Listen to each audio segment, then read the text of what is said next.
Eagles. Eagles.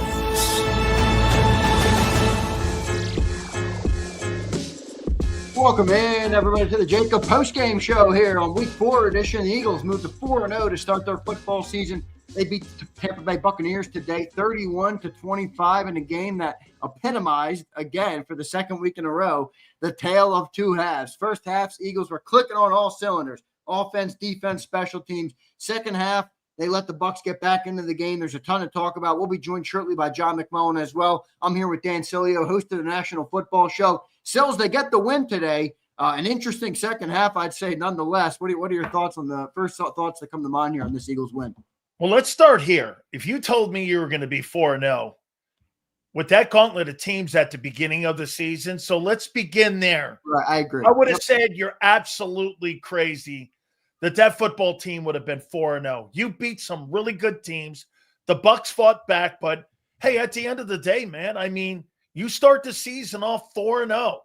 That's fantastic coming out of the preseason, what you didn't do. And I know there's a lot to hit on here, and there's a lot when it comes to the offense, but this is what they're going to tell you. Zander, being conservative like that, won them that game. Look at the lack of turnovers on their end. Look at the Buccaneers with the turnovers on their end. I mean, listen, this was not a masterpiece. The last game was not a masterpiece. However, you are now officially, right, if I'm not mistaken, you're 20-1. This is what they're going to hang their hat on. There's so much to dissect, no doubt. Second half was brutal. By the way, Keely Ringo is terrible. Okay? I didn't think he looked that bad. Missed tackles. They completed passes in the second half at will on him. And that secondary gave it up a lot to Baker Mayfield. Now, first half, he wasn't bad. Second half, I thought Baker Mayfield was throwing the football and chucking it down the field. Again, at the end of the day, with who? Mika Buka and Bucky Irvin. There were two wide receivers, Zander. A running back and a wideout that had over 100 yards receiving in this ball game. The Eagles played clammed up in this shell, though, in the second half. In the first half, they came out attacking. They obviously had the ball break their way a couple times. They made a great punt return for the touchdown, all these different things. And they play this aggressive, in-your-face brand of football, and they build this massive first-quarter lead, 24-6. And then they come out and it's like, look, I know you play differently when you have the lead. I'm not saying you don't do that, but Jalen Hurts didn't complete a pass in the second half. So he was 15-16 at halftime. He ended the game 15-24. The quarterback was 0 for 8 in the second half. I mean, I appreciate where you started because we had a tough start to the season with the schedule-wise. You're sitting here at 4-0. Agree. It's a good start nonetheless. And these are things, the problems are things that you can correct and build on. But at the end of the day, I don't know what they were doing in that second half, man. I mean, as a fan, you get a little bit fired up. You're like, what are we doing here? You know, you're letting them back in the football game. So I didn't really understand the game plan in the second half, though, Sills. I really didn't. If not for the play of some big defensive plays, you know, I don't know if you get out of that game that easy. Bro, once again, your rushing attack is terrible. Yeah. If you take remember what I said to you. If you take Jalen Hurts out of your running game, he had 62 of your 88 yards rushing. I mean, you were annihilated in the run game today. And you're not winning ball games if Jalen Hurts is not playing the way Jalen Hurts is playing. If you look at the numbers, I mean, the Bucs had more total yards. Now, again, a lot of that's playing from behind. But they did outrush you, too, with people that I didn't even know could play in the offensive line. I mean, 2.8 yards per carry you guys had. And that's what Jalen Hurts' 9 carries for 62 yards. Yeah, Saquon was 19-23. So I don't think Saquon Barkley, Saquon Barkley didn't have a good game. We joined now by John McMullen. So just got your opening thoughts on the game. Johnny Mack, Eagles win the game here today, 31-25. And really what seemed like it could have went a lot different. A putrid second half for the Eagles, but they do skate out of there with the win. Johnny Mack, your first couple thoughts that come to mind. Eagles start the year 4-0, John McMullen. Yeah, I mean, that's the first and foremost thing. I thought coming into the season, if you looked at the schedule, this first 4-game stretch was the most difficult stretch on the schedule, and they're 4-0. So, that starts there.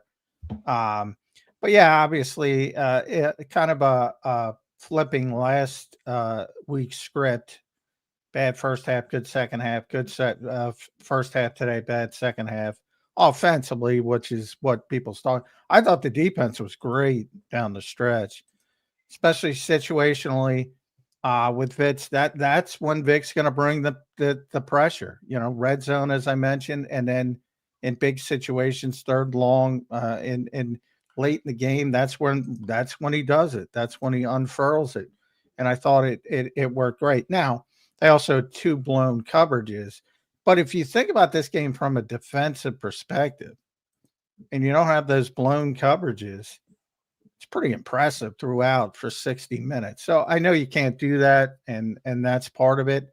But I was much more impressed with the defense than the offense, believe it or not. As you mentioned, they can't get Saquon Barkley going. At the end of the day, we're talking about how good the first half was. Jalen Hurts ends up with 130 passing yards. Everybody's like, well, that's great. It's great. Creativity, blah, blah, blah. They still don't throw the ball consistently. But they win games, man. They win games. Today it's a block punt. It's Cam Latu. I want to give him the game ball, setting the tone. Plus, he had a bunch of big blocks. There's so many. When I watch other teams, there's so much. And you saw it with Baker Mayfield. Look, he's forcing throws. He's doing this. He's trying to make plays. If you're going to live on the edge like this, you got to play very soundly. And I think the Eagles play very soundly. Yeah, they gave up 19 points in the second half, John. Yeah, they gave up 19 points, and they were able to run the ball at will. On a 77-yard pass that was a I get it. No, yes type of play that should have been intercepted if Makuba had any clue where he was on the field. Would have been the easiest interception of the day. Would have been like catching a punt. I'm not saying that's good, but you got to learn from it. And then the 72-yard pass to Bucky Irving. Yeah. So again, I'm not saying that's good. Right over John Campbell. I'm not saying that's good, but and by the way, you see linebackers on running backs in coverage or linebacker. Jihad's great, and he made the interception to essentially win the game, but that's a mismatch. And when you extend the play that long, you can't expect a linebacker to cover that guy down the field. So those are things you have to clean up. But I'm saying overall, if you look at it, I think you'll see it in the grades. I think you'll see the defense played very well because I think they played very well. I thought the defense was good. I did. But the second half, John, Sills, I'm going to come back to you here. Second half, offensively, you have this big output. Now, I know, again, you're going to play differently when you have the lead. I understand that. But I do think I think Jalen Hurts didn't complete a pass. He was 0 for 8 in the second half. So they basically did nothing offensively in the second half. I understand you win the game, but if you don't have that big of a margin, is that something you want to stick with? Is that a good philosophy? Is there any criticism of the second half offensively and what they did in that game? Here's the criticism. Okay, well, yeah, everything that we're going to say here and be critical of, they're 20-1. And this is what they're going to hang their hat on. That conservative play wins ball games. As horrible as it looked, it doesn't matter if you're winning with conservative play. That is what they're going to hang their hat on. They're going to go into the Denver game with this. They are not deviating until somebody can beat them. John just told you, Zander, this guy had 100 yards in passing. Who cares? They're 20-1. It doesn't matter if you're looking for the beauty queen and you want to watch the beauty queen, the Eagle offense is not for you. But if you want to try to get to a championship, that's how they believe. They are not going to change any other way. Okay? Bucky Irving, dude, had 165 yards of total offense in this game. There were 2 receivers over 100 yards in this ball game. Now, granted, you're coming from behind and you're playing from behind. But the Philadelphia Eagles are not going to sit there and change in any way. We could sit here and rip Jalen. You don't win that ball game. I'm not trying to rip him. I'm just wondering if the approach was a little bit like, how could they get a little more conservative? I just, I don't know if you want to go to lengths that they want. If you want it to look sexy, you got the wrong team. Well, this is not going to look sexy, man. Again, I think there's a little bit of an extreme here. I do think there's an extreme that we go to. It's like, again, I'm not expecting it to look sexy, but I don't know what the rundown was on our drives in the second half, but I know it wasn't Dude, good. they were terrible. John, what are your thoughts on the second half? They were 3 and outs all over the table. I mean, they gradually got themselves back in the game. Remember what I told you too? Special teams, the Bucs are not very good on it. And sure enough, to open the game, that landed right there. And probably the outcome of the ball game was in that special teams play. Michael Clay, once again, really good special team stuff. I mean, the Bucs fought back, but they basically were in the same position that the Eagles were in that Rams game last week. They had to fight back. They fought back. They were able to get screenplays going in their with their running backs, like we said, we thought they had to because they don't really have anybody else. They couldn't get Anton going because the offensive line. But at the end of the day, Zander, I know this is coming from me. I'd like to sit here and take a crap all over on how it looked in the second half. I'm not trying to crap. You know I'm just trying to be objective about, when you're 20-1. I mean, what's my argument? Yeah. What's my argument? I mean, I get it. And you're 4-0 against the Rams. Dude, the Rams and the Bucs could be in the NFC title game playing them in a couple weeks or in a couple months. One of those two teams could be playing in that, and you just beat them. And you beat them at their place, and you beat the Rams. Dude, the Rams and the Bucs are going to and they're going to be players in the playoffs once the Buccaneers get healthy. I wanted to sit here and kick the shit out of everybody in the second half, too, and how it looked. But you know what I can't do? I can't dispute 4-0 and 20-1. And that's how they're going to get on the bus and go, you know what? In college football, you have to be sexy and wins. In the NFL, I don't care if you win 3-2. Okay, a field goal and a safety.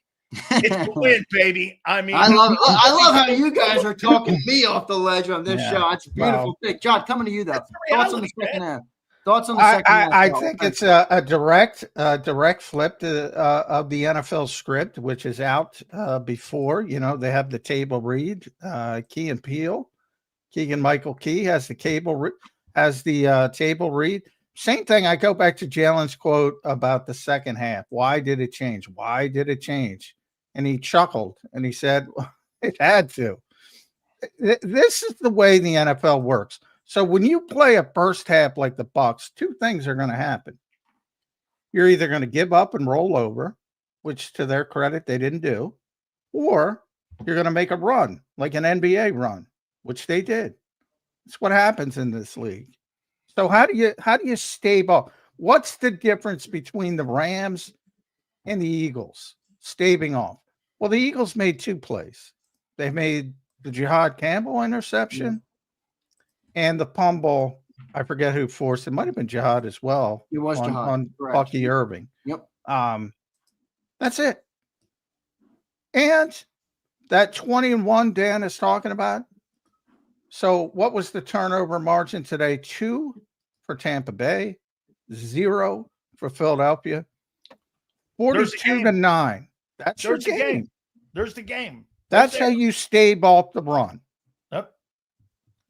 They made 2 plays. Zander, those 2 turnovers right there, turnovers. No, I get it. They're 2 big turnovers. There's no doubt about it. The defense I thought was great today. But I hear to your guys' point, I don't think the plan was to go 5 straight 3-and-outs or whatever. No, it wasn't. But if you're losing, here's what I'm trying to say. If you're losing like the Bucs were, and it was 24-3 or whatever it was at the half, 24-6 because McLaughlin made the field goal, 24-6, and you're losing like that coming in the second half, you're willing to throw. Who knows? If the Eagles, what is the difference? What is the difference? Everybody wants to know the difference. Maybe Jalen Hurts chucks it down the field for A.J. Brown. Maybe he catches it. Maybe he goes for 77 yards. And maybe that 130 turns into 200 plus and everybody's, that doesn't look that bad. Why did it change for the Bucs? Because it had to. Yeah, but John, don't you think we're sitting on extremes? Like, again, you're bringing me a 77-yard play, and then I'm bringing you 0 completions in the second half. Like, again, I'm not trying to be like, I'm not trying to go overboard. No. I'm just wondering if you can consider if it's sustainable to have 0 completions. That's where I'm at. The difference is they're not running the football. So typically last year, they'll just hand it off to Saquon. He might lose 4 yards, but then he's breaking one for 15 and you got a first down and you're moving the chains. By the way, Lane hurt again in this ball game too. Yeah. So, I mean, shoulder. And Jalen Carter was grabbing that shoulder too. I know he returned to the game, but those are something. Well, Saquon got banged up too. Yep. And he returned to the game. Twisted there. I mean, John's right on. The running game. I say it's not sustainable because, dude, you know what's going to happen? By the end of the year, you're going to be in a position where you're going to be worn out. If you can't get that passing game going to take some of the heat off the running game or to help the running game, you're going to wear these guys out in the O-line. I mean, you're starting this. You know what these guys look like to me? I'm talking the Eagles. They look like they're in the month of December and January right now. I mean, they're playing hard. They're playing rough. They're getting banged up. I mean, I've never seen the Eagle guys dropping like this in the last 4 years. Now, remember something. Here's a football team that's played extended football for the last 4 years, 5 years. And this is the kind of stuff you're looking for right now, where we're saying this. To your point, Zander, listen, it's not sustainable. You can't have you can't pitch Ofer in the second half in your passing game when you got A.J. Brown and DeVonta Smith. So down the line, no, it's not sustainable. You got out of the gate, you're 4-0. But I mean, it's just not. The one thing, and this is what I wish everyone could fact. You're not throwing an 0-4 if you don't have a huge lead. Yeah, which you're not. Right. You're not. You're not. But that doesn't mean you're good with it, though, right, John? No, because you want to. So they came out. If you look at it, they came out. They got the ball in the second half. First play, Saquon Barkley loses 3 yards. You're behind the chains already. Second play, you're trying to cut. So it's 2nd and 13. Jalen Hurts takes a sack. You're out. That drive is over. 3rd and 22. They just ran a little draw to A.J. Dillon. You punt. Second drive. This is the one where there's an issue. Jalen Hurts starts it off with a run for 7 yards, and instead of just taking the easy conversion with a couple runs, they take a deep shot to AJ, nothing, and then it's 3rd and 3, and they miss a pass to Will Shipley, and they're punting again. So, for the two conservative people, the passing people, the saw blitzes started to work in the second half for whatever reason. The third time they had the football, they're going to Calcaterra. Nothing. Incomplete. Jalen Hurts left end 2 yards. Jalen Hurts sacked again. No. Is it good? No. Of course not. But part of it is the personality of the game, which I try to always point out. They're not going in 0-4.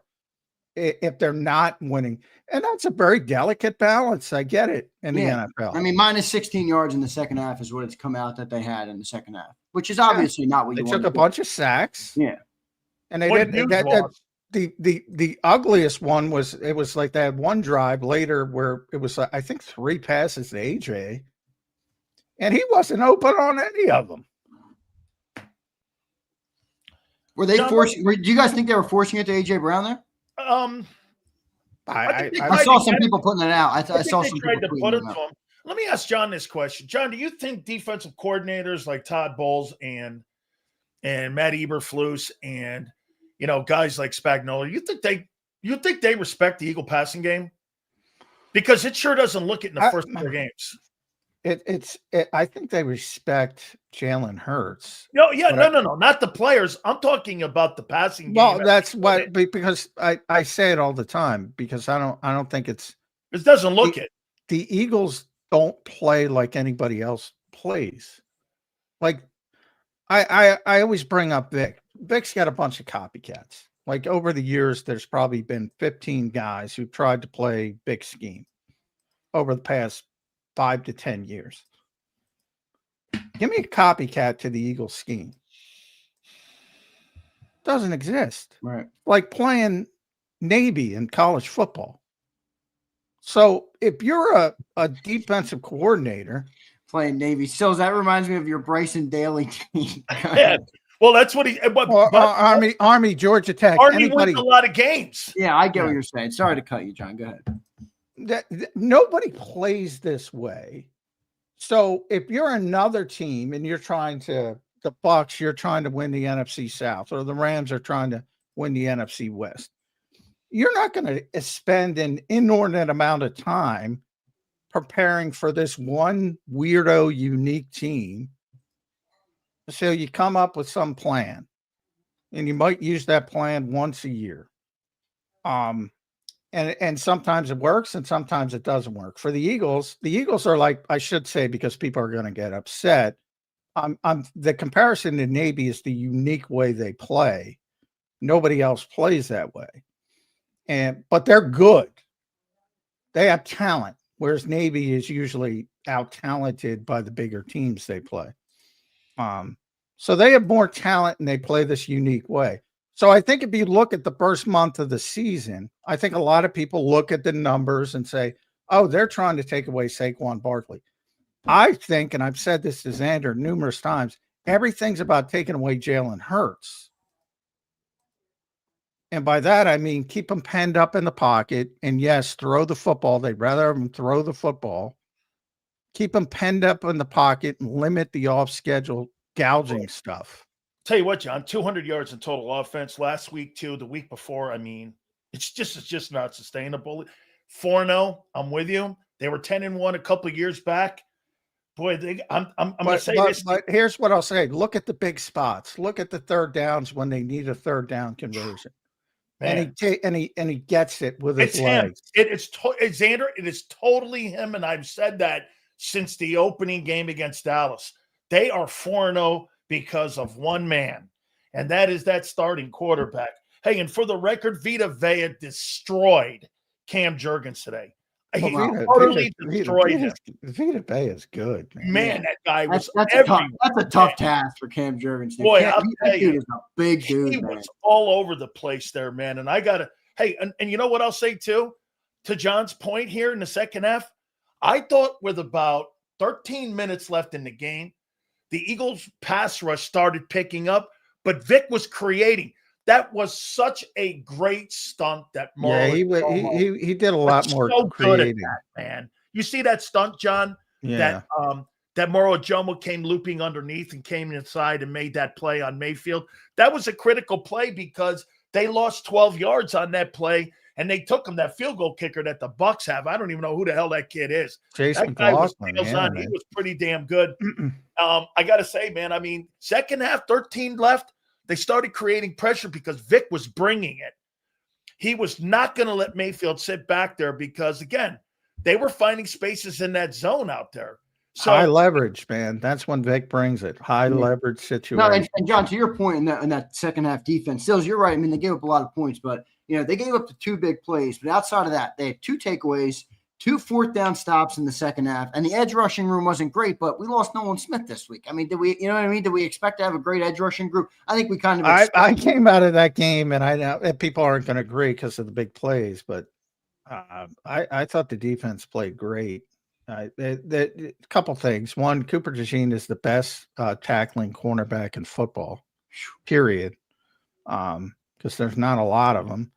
Zach Bond is just an amazing player. I said that at halftime. He is so freaking good in space. And how, John, you and me go back to the first game last year against the Packers, and I said, that guy can't do that again. Yeah. Nobody thought we did. That guy sideline to sideline is as good as anybody in the league. I can't tell you how many critical plays that he has made going sideline to sideline like that. John, I do have a question for you, though. The defensive front is giving up for the fourth straight game 5 yards at carry.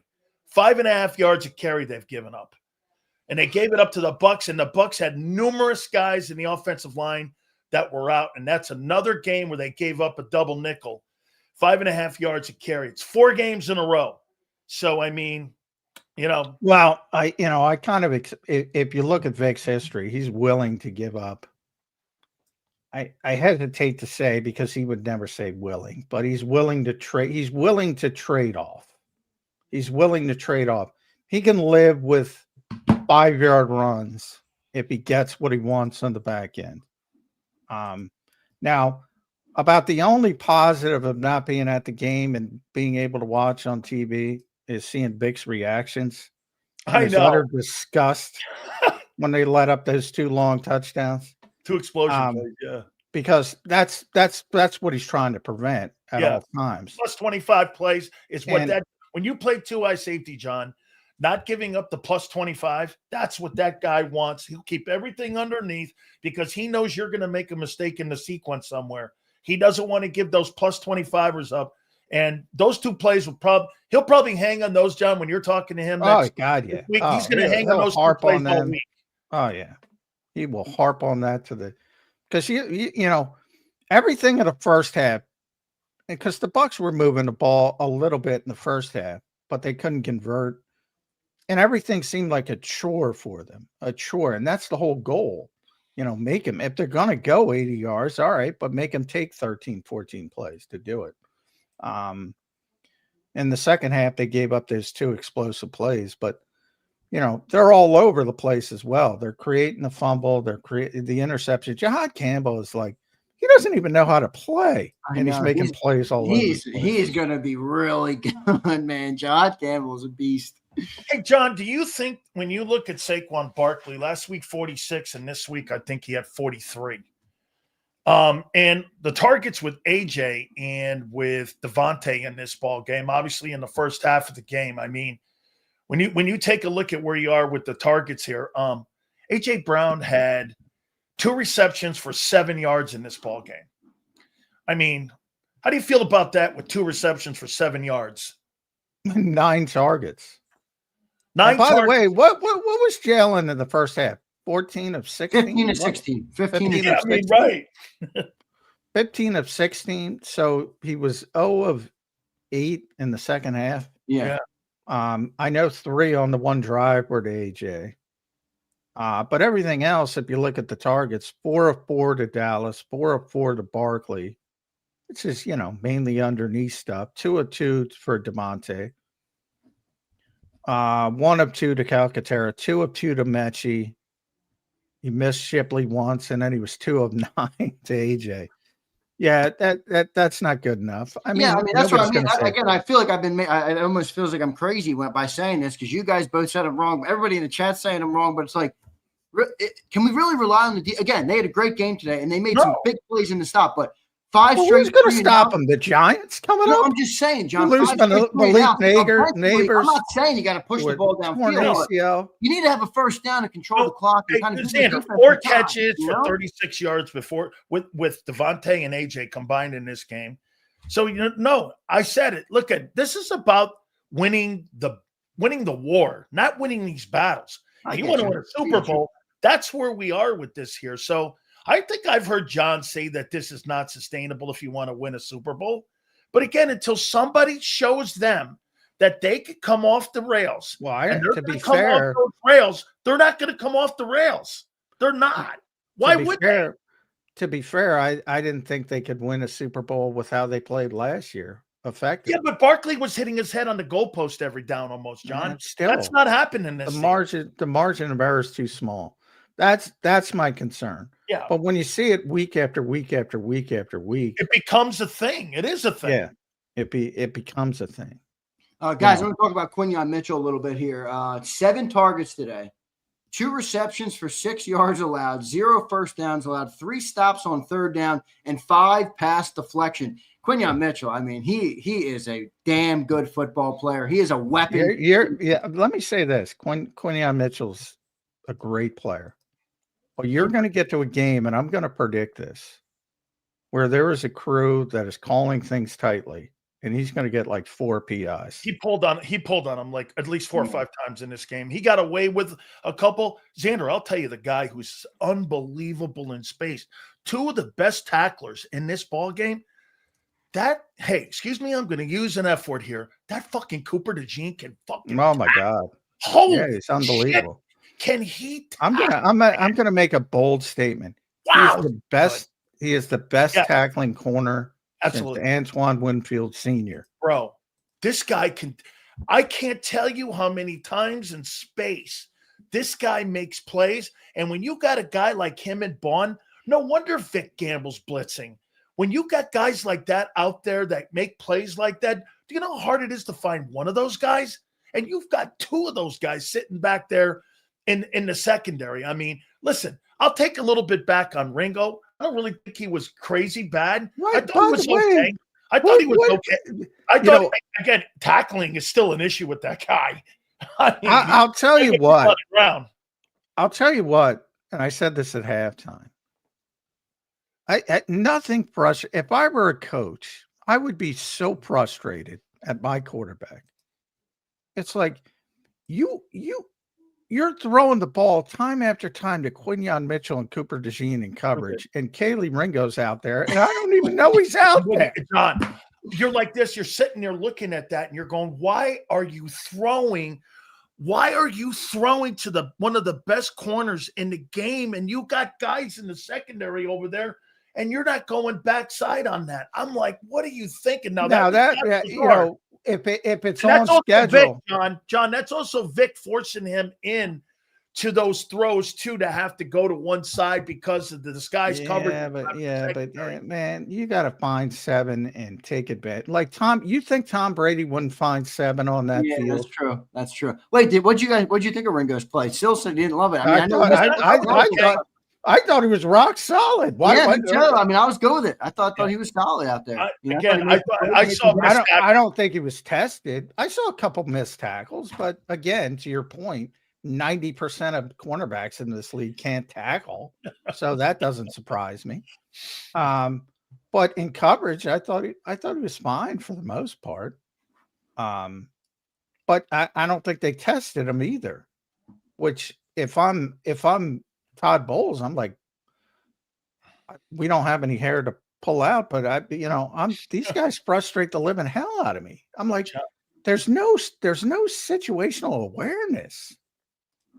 The Eagles had 58 plays in this game for 200 yards, and they're 20-1.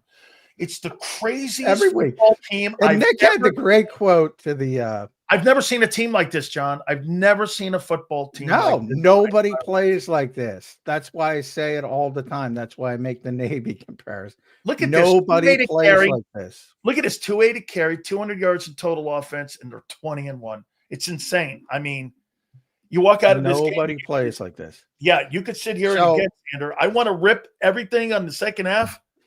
Bro, you're 20-1. You're 4-0 in that list of really good football teams. Hey, man, who knows? Cowboys may be a playoff team. I don't know how things are going to shake up by the end of the year. I mean, it's crazy. I've never seen a football team like that. I agree, and we're 4-0, and that's the good news. Nick had a great quote, I guess, to the production team. I'm not in the entertainment business. I'm here to win football games. To all the Drew Breeses of the world, it's ugly. It is ugly. It is non-aesthetic. But all they do is win. Yeah, I mean, that again, I appreciate that. But that doesn't mean you want to go 0 for 5 or have 0 completed passes in the second half. I'm sorry. Anybody that tells me I'm wrong about that, what do you want? You got a little flip to God, or you got a little tush-push tweak. Do you know how bad I want to go there? Do you know how bad me, Mr. You'll be there on Monday. Are you kidding? Wait a minute. Do you know how hard I want to go there with the light the garbage can on fire thing? And then you know what John said? Lighting the garbage can on fire. 20-1. The fuck? I can't fight that. I know, but I'm not lighting the garbage can on fire. I'm just saying. I don't think last week we had to crawl back from 18. This week we try or 19 last week. This week we have an 18-point lead, and we let the Bucs get back into that football game because we put. All right, you don't think we could have done anything differently? There's two ways an NFL game goes. That you either give up and then you're blown off the field, which happens quite a bit, or you make a run. And the Bucs are a good team, and they made a run. That's it. That's the only thing, John, that goes into it. You don't have a very good passing game. You're not very good in your passing game, and you know what you are? You're 20-1.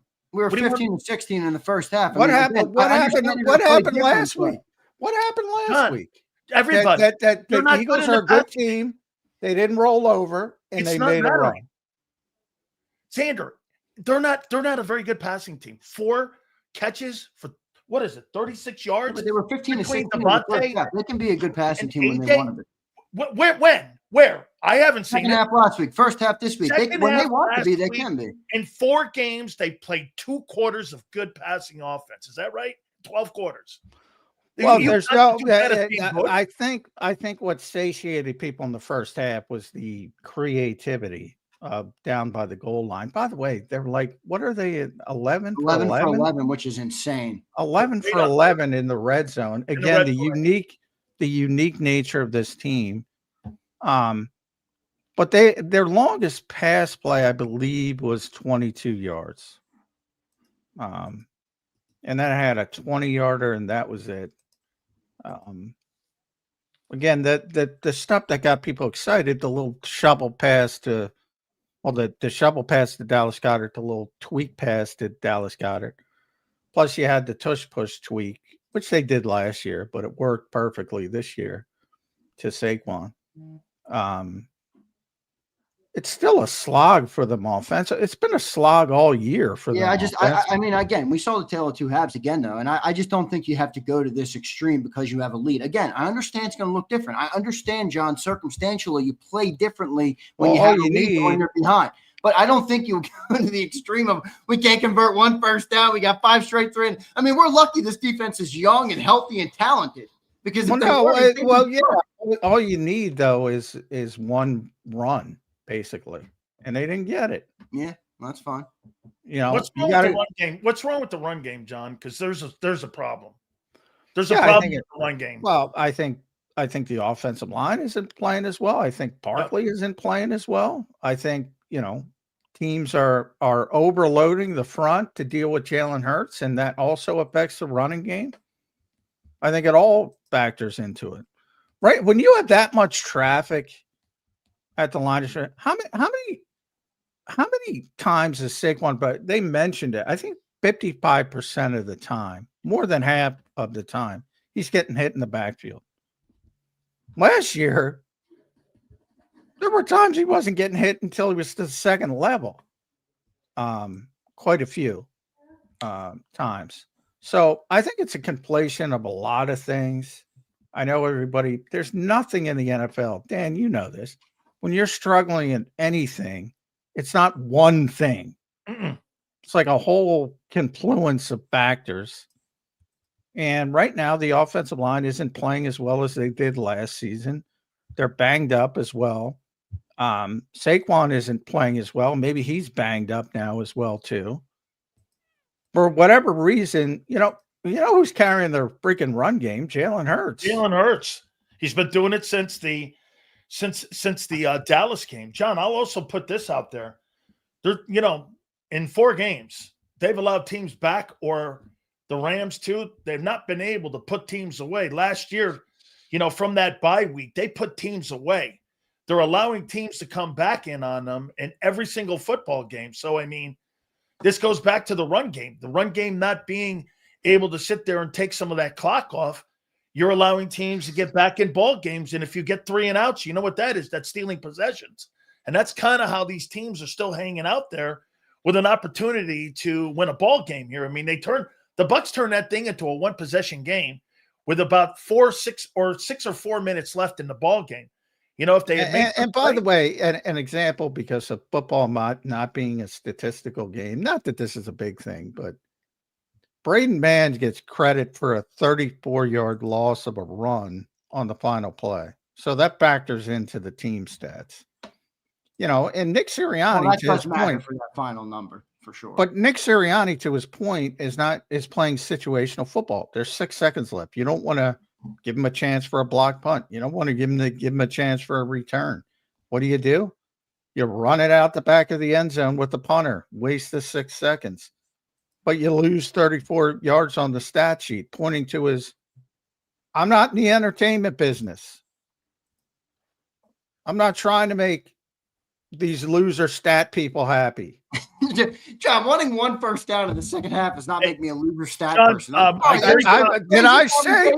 was speaking of that's more. what you're insinuating, because I keep saying to have 0 completion. I wasn't speaking of it. You know me.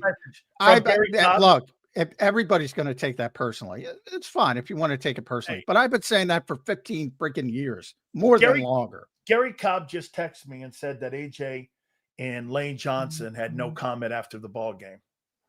Just so you know right now, AJ's not very happy right now, and You're AJ going had to a hear bad game, what's that? Yeah, he AJ had a bad game. 9 targets and only 2 catches.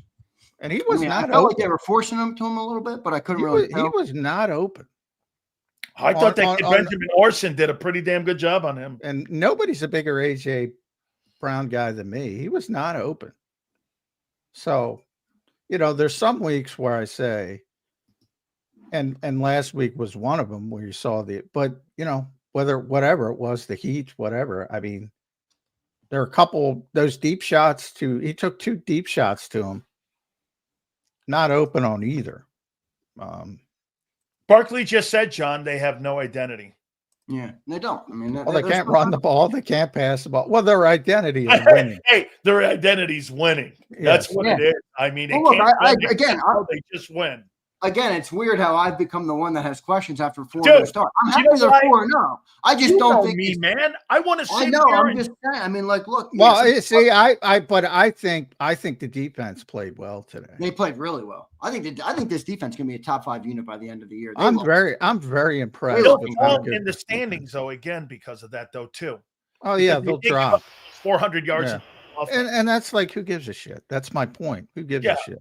Yeah, that group was dominant when they needed to be dominant. Yeah, Zander, they're going to fall in the numbers because of the rushing yards and also because of the passing yards. Yeah, and what they did in the second half. They were 18th heading into this game. They'll probably fall to 20th in this game after this game. Yeah, I probably, and the 2 70-yard pass plays. He had explosion plays. Yeah, we'll get to some chat check too here. We'll go to some super chats here. I want to thank everybody for being here. Don't forget to hit that like button. The Philadelphia Eagles are 4-0, everybody. They win the most football important stat. Yep, 31-25. Jalen Hurts was 15-24 for 130 and 2 touchdowns. He also had 9 carries for 62 yards. So most of your offense today came from the quarterback. 9 carries for 62 yards. Don't dismiss that, by the way. No, that's he breaks people's backs with those runs. Did you see Vita Vea and the front 7 guys when he got that one? Yeah. Did you see those guys throw their hands up and go like this? Yeah. Holy cow. And he looked over at the sidelines. Man, when a quarterback does that and you're in 3rd and long, like he did in 22, and he makes those plays like that, it is the ultimate backbreaker. When you are playing like that in a quarterback. You're doing everything right, and the quarterback sneaks out, and you're like, yeah, you're just John, so you see frustrated. What he did also in the second half? He started picking the spots where he was like, spread them out, run up the middle. Spread them out, run up the middle. And that's how he extended some of those plays too. So, again, I mean, you're right. Hurts is averaging more rushing yards per carry than he is throws. I mean, right now, he's a weapon. This is, again, it's Navy. Yeah. Don't worry about it. Who's that quarterback from Army a year ago? Zander, what's the guy's name? Bryson Daly. I'm going to start calling Hurts Bryson Hurts. But no, I always pick Navy because that's the first person who told me that. Bryson Hurts.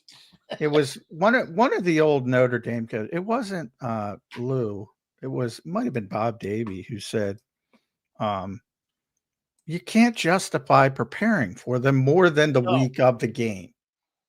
You can't justify it because nobody else plays that way. And every once in a while you'd look shitty against Navy because your head's on a swivel. You don't know what to do. It's not to that level. But to the overriding point of the Eagles play a unique style of football offensively, to say the least. I think it rings true. So Denver's coming in next week. I mean, they're worried about Kansas City and the Chargers and the Raiders. I mean, that's who they're worried about. They're not worried about the Chargers. Lost to the Giants today, but yeah, they're still a good team. Jackson Tartlett. That dude looked good today too. By the way, I didn't see him. I was watching the Eagles game. They lost Malik Neighbors. Yeah. But also the Chargers, to your point, they lost Alt. They're already down Slater. Yeah. What do I always say about offensive football? If you don't have a freaking offensive line, if you can't block people, it doesn't matter how good you are as a quarterback. You can't play offensive football. Hey, Xander, you know what your Eagles are? They're the ugliest Miss America to ever win the award in the history of Miss America. Hey, I'll They take are that. the ugliest Miss America that ever I'll take has it. won that event. You hear I'll me, take John? it, but everybody's That's mad the at me that ugliest Miss America of all time. Wait, everybody's mad at me in the chat because I'm on. I think we could have done better than 0 for 8 in the second half. And how many first downs? Did we get one first down? Did we even get a first down in the second? I know we had 5 straight 3 and outs, but I guess we got one first down somewhere in there. I mean, hey, it's like they probably got one via. They probably got one via penalty. Yeah, you won the Super Bowl, so nobody thinks there's any problems. We won the game. Nobody thinks there's any problems. I don't know. I don't think that's fully sustainable. Nobody said no. Nobody said not sustainable. Well, nobody said that. Yeah. Now I lean on. I'm a big believer. This is not the first week you've heard this from me. I'm a big believer in games have personalities. I say it all the fucking time. Yeah, but that's not the only excuse for having zero, having 5 straight 3 and outs and 0 completions. No, but I'm saying the way games go, like people are shocked. How could you play so well in the second half last week and play so well in the first half this week and you can't continue it? How?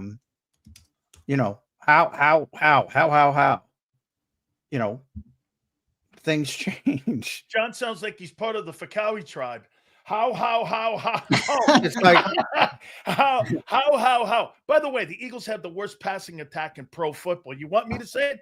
The Eagles have the worst passing attack in pro football, and they're 4-0. Amazingly, I think they were 29th coming into the game. Hey, John, they'll be 30. They'll be 32nd, maybe even worse. I don't know who was worse, but amazingly, there were 3 teams worse. They'll be the worst passing attack in pro football, and you'll be having a field day. You'll be having a field day with it. Well, the tables will turn on Monday on the national. No! Wait a minute! No! You know why? You know why the tables will turn? Because do me a favor, football gods, give me AJ Brown on Monday when John puts his mic in front of him. That's all I need to hear because AJ will be barking come Monday. I guarantee you. There'll be some snide remarks. John, if I could make a suggestion, don't go listen to Nick. Make sure you're camped out by AJ's locker because that's where you're going to get the fireworks on Monday or Tuesday. Oh, man. It is, their drive chart does not look good in the second half. Drive chart? Oh, my God. Driving to Wawa. I'm not sounding the alarm. I'm not saying, hey, we're not 4-0. I'm just so here at 3 for -9. Woo! 3 for 7. 3 for -7. 6 for 25. That was the big one. 5 for -10. 3 for 0, 3 for 8, 4 for -30. That was the last one with the dude. Hurts is so freaking good. Okay, he is, but guess what? That offense is terrible. It's terrible. All right, what do you guys think of Petula today? He was told what to do. He was the brilliant first half strategic mastermind. In the second half, he was the biggest dummy in the world. Is that what you want me to say? That's what people want you to give me your honest opinion. Just because I don't agree with it doesn't mean I don't want you to give it. Andrew, but that's what happened. Guess what?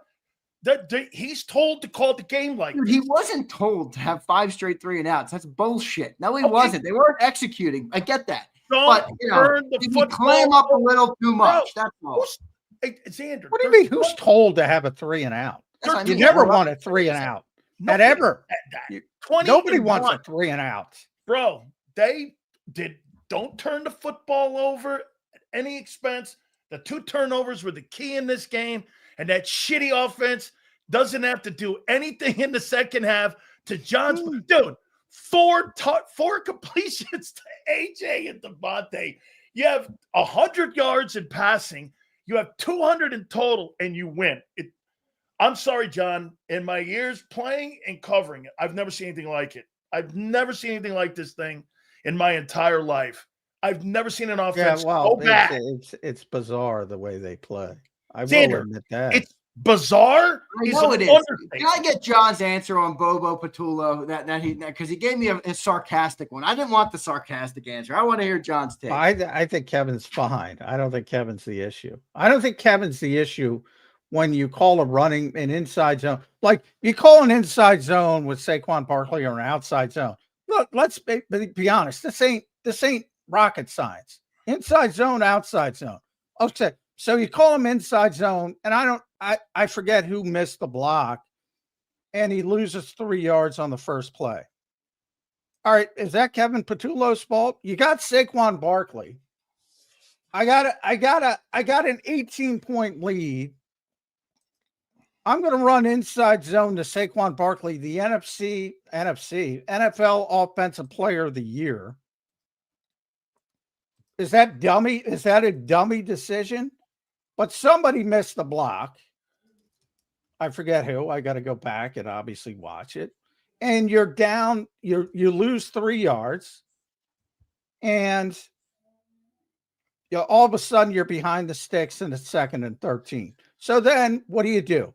I don't know what they were doing, but they were trying to pass the ball. Because again, I can't, unlike everybody in the audience, I can't judge play calls. I can only look at play results. After I talk to people, I can see what they were trying to do. But they were trying to pass the ball.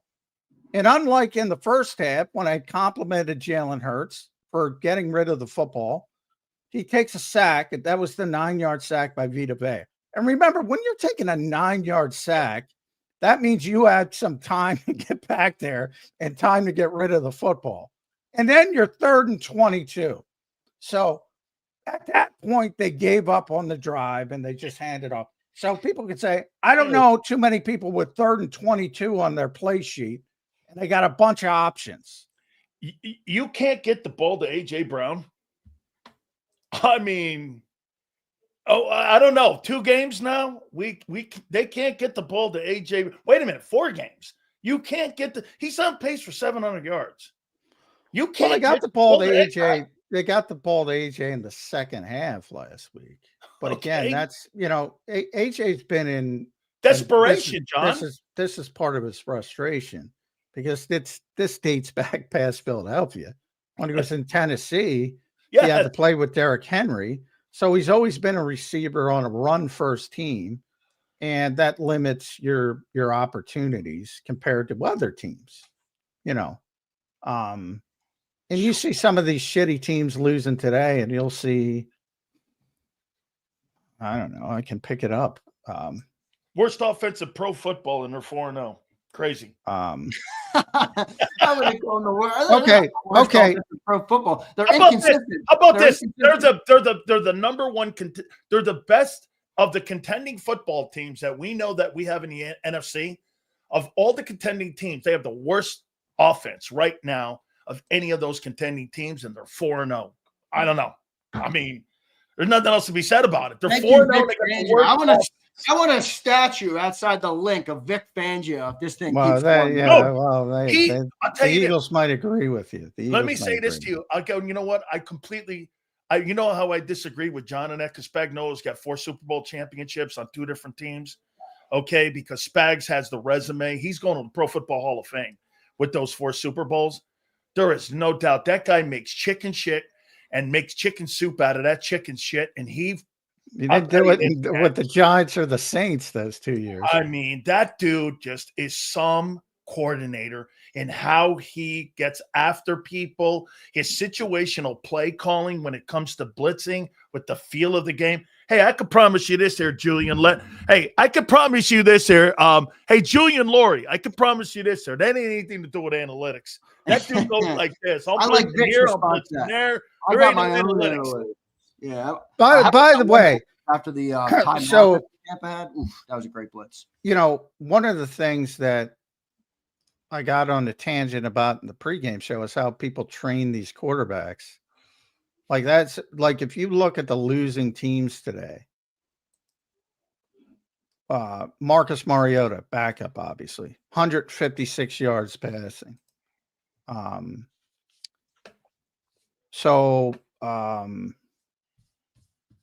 Saints, Spencer Rattler, 126 yards passing. John, offense is Cleveland, down for some reason. John, offense is yeah, down. you know why? Games. Cleveland, Joe Flacco, 184 yards passing. Joe's having a good day. Tennessee, Cam Ward, they got shut out. 10 for 26, 108 yards. That's the number one pick in the draft. Carolina, Young had 150 yards. The Chargers, Herbert without Joe Walt had 203 yards. He's the class of the runt of the litter was Carson Wentz, who threw for 350 because they were throwing all over the field trying to come back desperately. The only one was Carson Wentz today of the losing quarterbacks. This is a league-wide problem. Defenses have gone ahead of offenses because they just blitz the shit out of people, and none of these quarterbacks are prepared to deal with it. That's where we are in the modern NFL. Brady says it too. That's exactly what Brady says. They're not skilled and they're not trained to understand exactly where pressure comes from.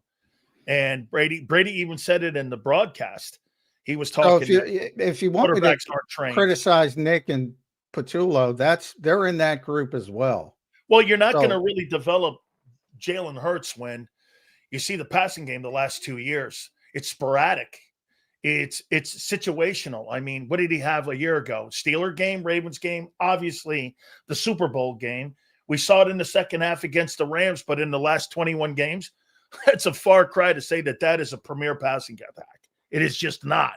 And you got premier football players. But I'm only trying to point out it's a league-wide issue almost, with the exception of a very few small group of elite quarterbacks. And at the end of the day, too, Zander, the problem that the reason you're not blowing teams out like you did after the bye last year, it's your run game. Your run game is one of the most. I agree.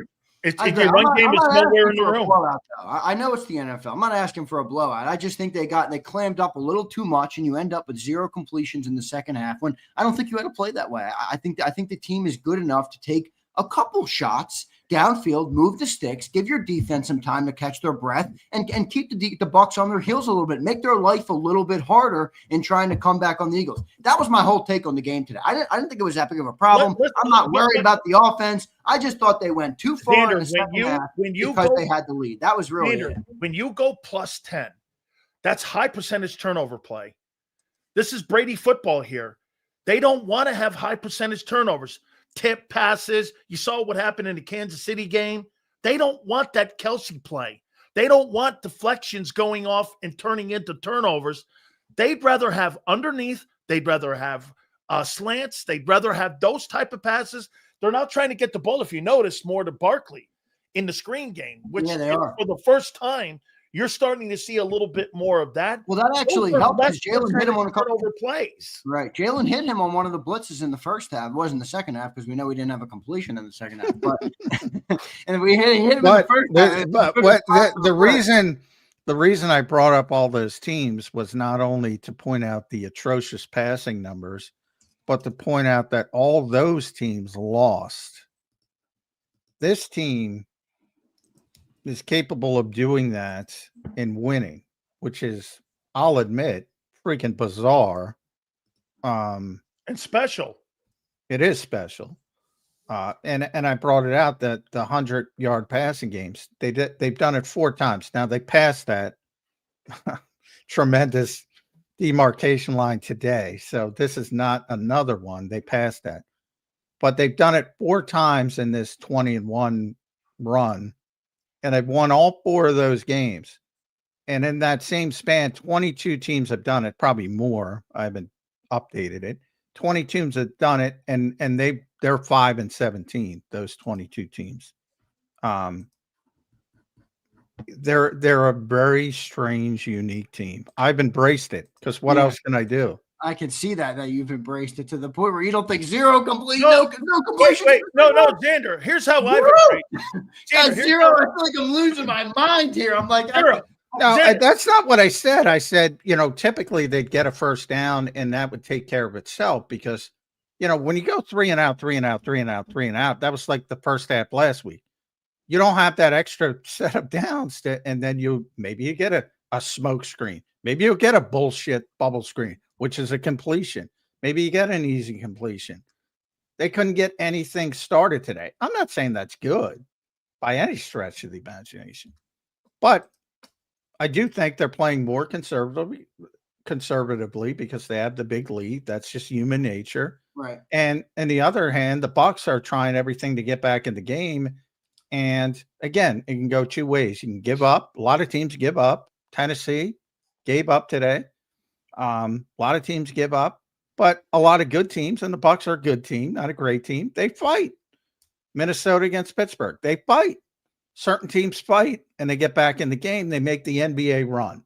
So when I shouldn't use the Sixers, when the Celtics are up 30 and all of a sudden they're up 8, do you think they're not trying to stop the run? Of course they're trying, but the other team gets paid for as well. Yeah, hey, no, they do. Zander, this is how I've embraced it. They got the shittiest offense in the NFL, and they're winning. I mean, that's the way I look at it. By the way, here's a number for you: 241 passes, zero turnovers so far this year. Yeah, that's impressive, man. Okay, I mean, there's the number in a nutshell. There, they don't have to be great.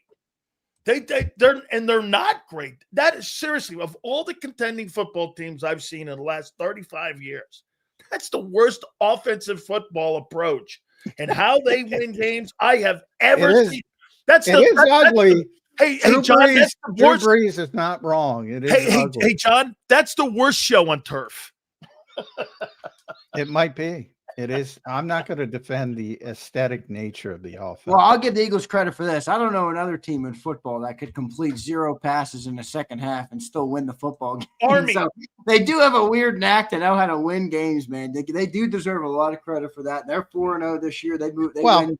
Who else? You know, it might be a block punt. It might be a fumble. And by the way, that doesn't count as a turnover. That's a fucking turnover. Yeah. A block punt for a touchdown, a block field goal for a touchdown. I'll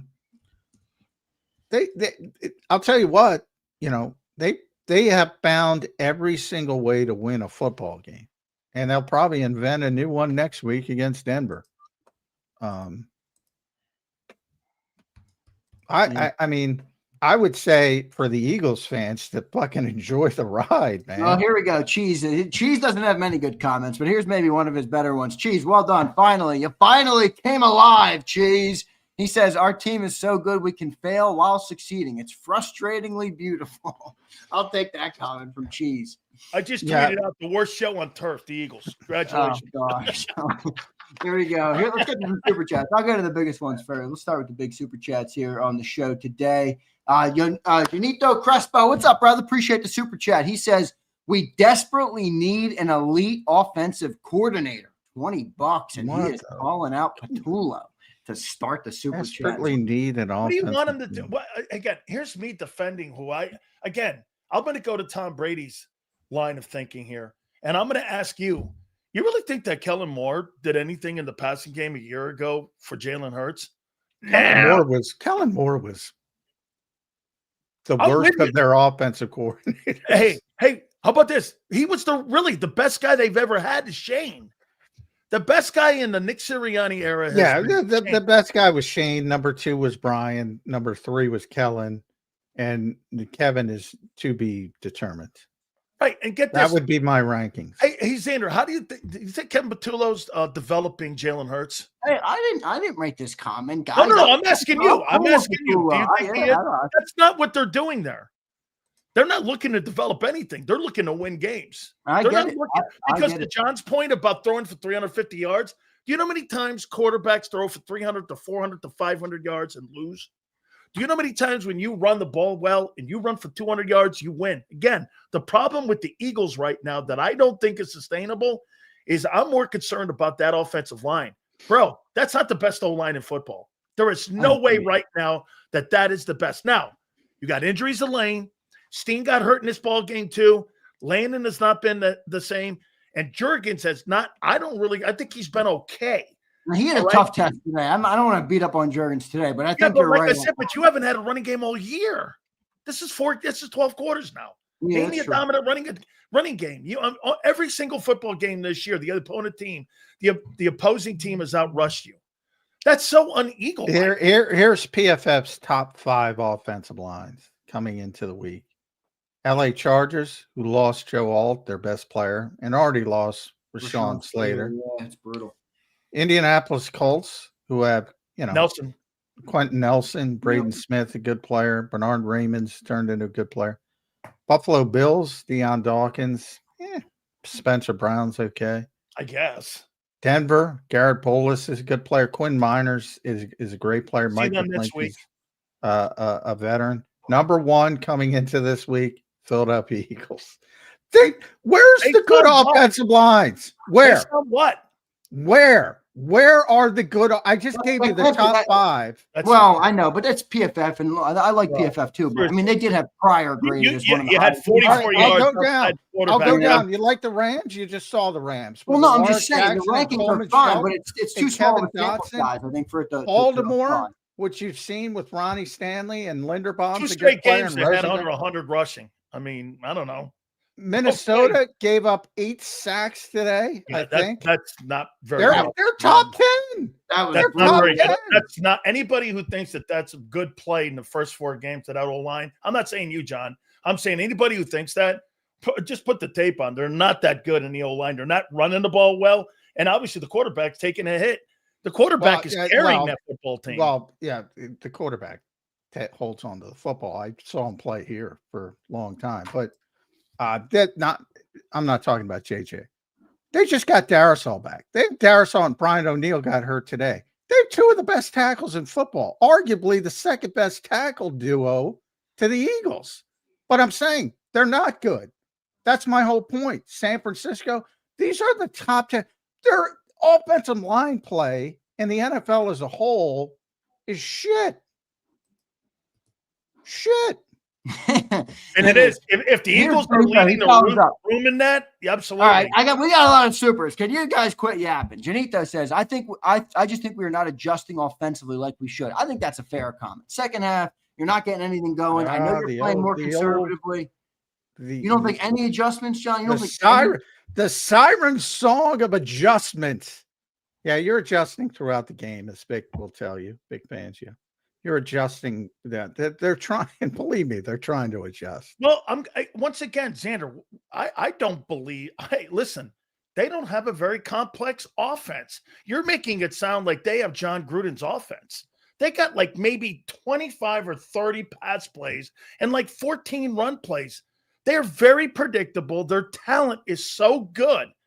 It's not a high-powered. I would say I've seen the play sheet. They got a lot more than 14 passes. Yeah, well, they don't run them. If that's the case, they got a lot more than. Well, I think you said 25. They got a lot more than 25 passing plays, but they got a lot less than 14 running plays. Well, yeah, it's I'll like tell you what I'm not seeing. That's it. Well, I'm not seeing any of that being executed in ball games, if that's the case. Well, the running plays like that, they look very predictable. They're not running them. I mean, they're throw running left, throw right, couple throws to Goddard across the middle. They've implemented a screen game a little bit. It's not really complex. It's very predictable. No, it's not. It's a very simple offense. But a lot of modern NFL offenses are built on college offenses because of the quarterbacks again. And a lot of them are not that complicated. That part of it is true. But, I mean, they're hardly alone in that category. Here's Jason 18 checks in. What's up, Jason? Good to see you, brother. He says, never want to see a Dory or Bennett again. Ringo, cornerback Till until otherwise. Yes, he missed him. I he agree leaves with the wood that. on runners and been way better in coverage. Haters can talk all they want. Look at that. Jason 18 with a show of confidence in Keely Ringo. I agree. I thought this was a big opportunity for Keely Ringo. And I thought Azeez Ojulari. Turns out the 2 Georgia guy. Turns out they didn't even leave Azeez Ojulari active, so he's gone. Although I think 19 points and a boatload of yards and all that in the second half. I don't know. And 5.5 yards of carry. Well, I'm saying compared to Adoree Jackson or Jacorian Bennett, and Jacorian's hurt, he's out for at least 3 more games. He's Deion Sanders compared to him. I'd rather have Ringo out there than either of those. I don't know, two Sills. guys. I mean, I know you say 19 in the second half, but again, you have those 270-plus yarders. You have the Which had two nothing to do with Ringo. We have two that we gave them. We have two that we gave them at the end of the game in Braden Mann. Well, they earned it. We ran out of the back we ran into the end zone and run out the clock. No. I'm talking about the two explosion plays. They earned that. They didn't. Well, I mean, Yeah, but they had nothing to do with Kaylee Ringo. I'm talking about the defense in the second. By the way, in the second half, I thought Mayfield was completing passes. Even with that makeshift offensive line, he was completing passes, dude. I mean, that's how they got back in the game. Look, Mayfield's banged up, and I think Jay Glazer said he saw his bicep and it was all just gnarly. Black and blue. He got hurt in that Texans game. He did not play well. He's plucky, and he probably shouldn't have been playing, and he deserves a lot of credit. He makes some plays but he didn't play well. He plays like Favre sometimes, John. Yeah. And what I mean by that is you know what? You're going to see great plays at great moments, and all of a sudden you're going to see 3 touchdowns and 2 picks. That's that interception to Campbell, like that's a big play from Campbell. But I mean, who's he throwing that to? Who was he trying? There was a defender behind Campbell that would have intercepted it. Terrible. And there's no reason to force it there. Live to play another down. I forget. That wasn't a 4th down play. So if it was 4th down, I would say, all right, just throw it up and maybe you get a tip ball or something. But he had another down to play with at least. I have to look back. That was the worst throw of the game by far, because you're in the red zone. No need to do it. And it just had no chance. It had no chance. Hey, John, how hurt is Carter? Well, he's banged up pretty clearly. Yeah, I mean, he's been dealing with that since the start of training camp, the shoulder. Is that why he was out in that 4th quarter? Yeah, they had him over on the sidelines. Yeah, okay. He had a shoulder. Yeah, he's been dealing with that. You saw him holding his arm. I guess that was the Rams game. Yeah, I saw it in the Chiefs game a little bit too. I thought. Yeah, he's been dealing with it since the summer, so he's playing through something. Dad says they always need someone to point the finger at. If Campbell and McCuba didn't give 60-yard touchdowns, this game wouldn't be close right now. But let's blame Ringo. I love JD3's big man. Bro, Ringo's not the issue there. I'm not blaming anybody. I'm talking about them coming back in the second half and the offense giving them 3 and outs. Yeah, I think Dad was attacking at somebody in the chat. The Buccaneer defense got 3 and outs on that offense because they were not moving the sticks. They stole possessions. That's how they got back in the game. Here's Jeff. Well, that's true. Yeah, Jeff says 241 pass attempts without an interception. Longest streak in the NFL, 20 of 21 wins. Special, boring, doesn't matter. Winning football, bottom line. Ugliest chick at the Miss America pageant, right there, the Philadelphia Eagles, baby. Hey, the winning chick is the winning chick. That's right. That's how it goes, my friend. Winning chick. The winners are the ones who get the right history. All right. That's right. MJ says 2 worst plays today against the rookies on defense. They will get better, and defense will be top of the food chain by end of the year. Cornerback Till will be only potential weakness. Need Bennett to step up. I do think the defense is on a great trajectory right now. It's early and they got a lot to prove still, but I do think they look good, and those 2 rookies do make plays. Even missing a couple. Your guys' thoughts? Well, I don't even. Makuba was the one who missed. I don't know what the hell he was doing. He didn't track the football, but I have to look at it. I don't know if that was his coverage or his breaking off the underneath guy, but either way, he didn't track the football. That should have been an interception if he got his eyes up and got his eyes in the right place. With Campbell, I mean, you extend the play. This for all the people shitting on Josh Sweat earlier this week. When you have guys like that in coverage against skill position players, you can't extend the play and expect them to cover down the field 40 yards.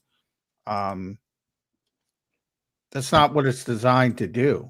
You're hoping the pass rush gets home and the ball is out. Yeah, well, I think that's a problem too with the corners. The pass rush isn't getting much pressure right now. So Zander, let me ask you this here. So, like, they were 18th total defense going into this game, and with the projections, depending on what happens tonight and also on Monday night, they're projected to go to 23rd in the NFL in total defense. I mean, you're projecting. You think the defense has been a problem early in the year? I don't. Well, I think 5.5 yards a carry is a problem. Yeah. That's how Vic plays, Hills. That's how he Okay. plays. That's why teams are Yeah, you know what? That's why His whole, teams John are said it on pregame. His whole philosophy is to keep an extra man in coverage. You're going to give up a couple of rushing yards. and that's why every team is in ball games with you. Well, no, I think you can't put them this away. is my point. The reason the Bucs are in the game today is because the offense got 3 and out every single And time. you're giving up 5 yards a carry. Every 2 plays you're getting together, and you have what you had.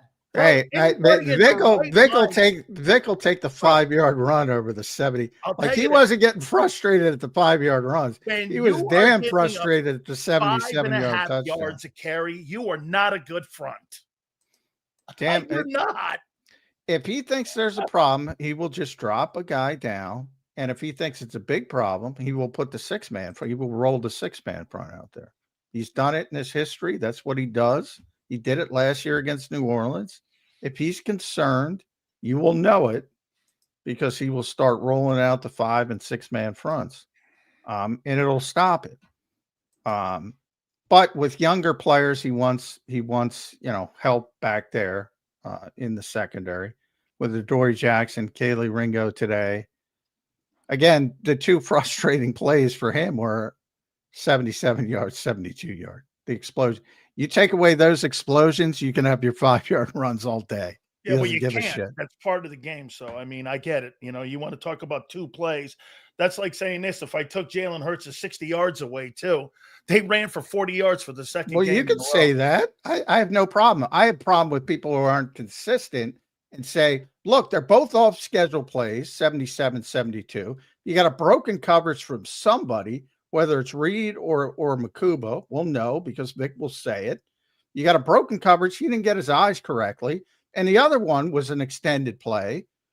And just, you have a linebacker on Bucky Irving 40 yards down the field.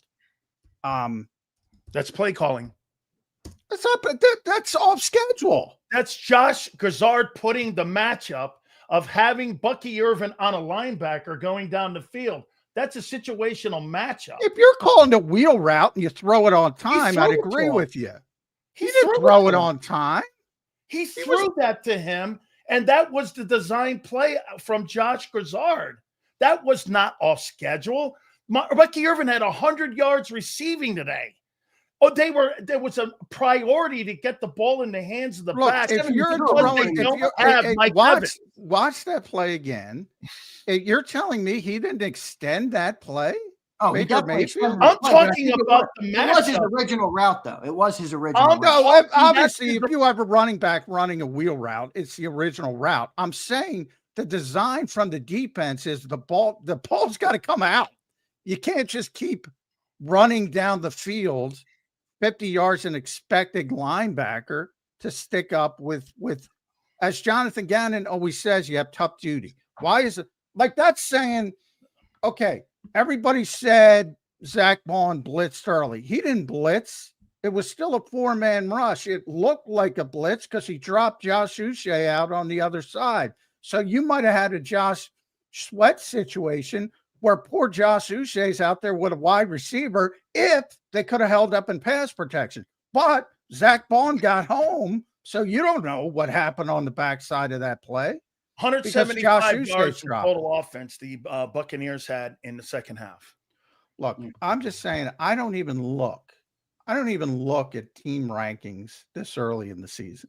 When it gets to week 7, week 8, week 9, I think you start to get a better feel. Well, 3 games are a trend, John. That's what teams. Sample size is not big enough. If you're looking at this defense and saying it's a bad defense, I disagree with you. I didn't say bad defense. I said this to you, that 3 games are a trend. That's how you build game plans. You build them off three games in a row. Now you have a little bit of a sample size on where you are. Oh, it's a larger. The more you get, more sample size. It gets your better. Defensive football team for a while, like John said, to the middle of the season. But how you're building your football team right now, to sit there and say that right now, that 3 games are not a trend, dude, I've been taught that since I was a kid. That's how you build game plans. There's a lot of good there, man. There's a lot of good there. Trend okay, well, I disagree. Well, I mean, those young players are going to get better and better and better. And Makuba's going to stop making mistakes or as many mistakes.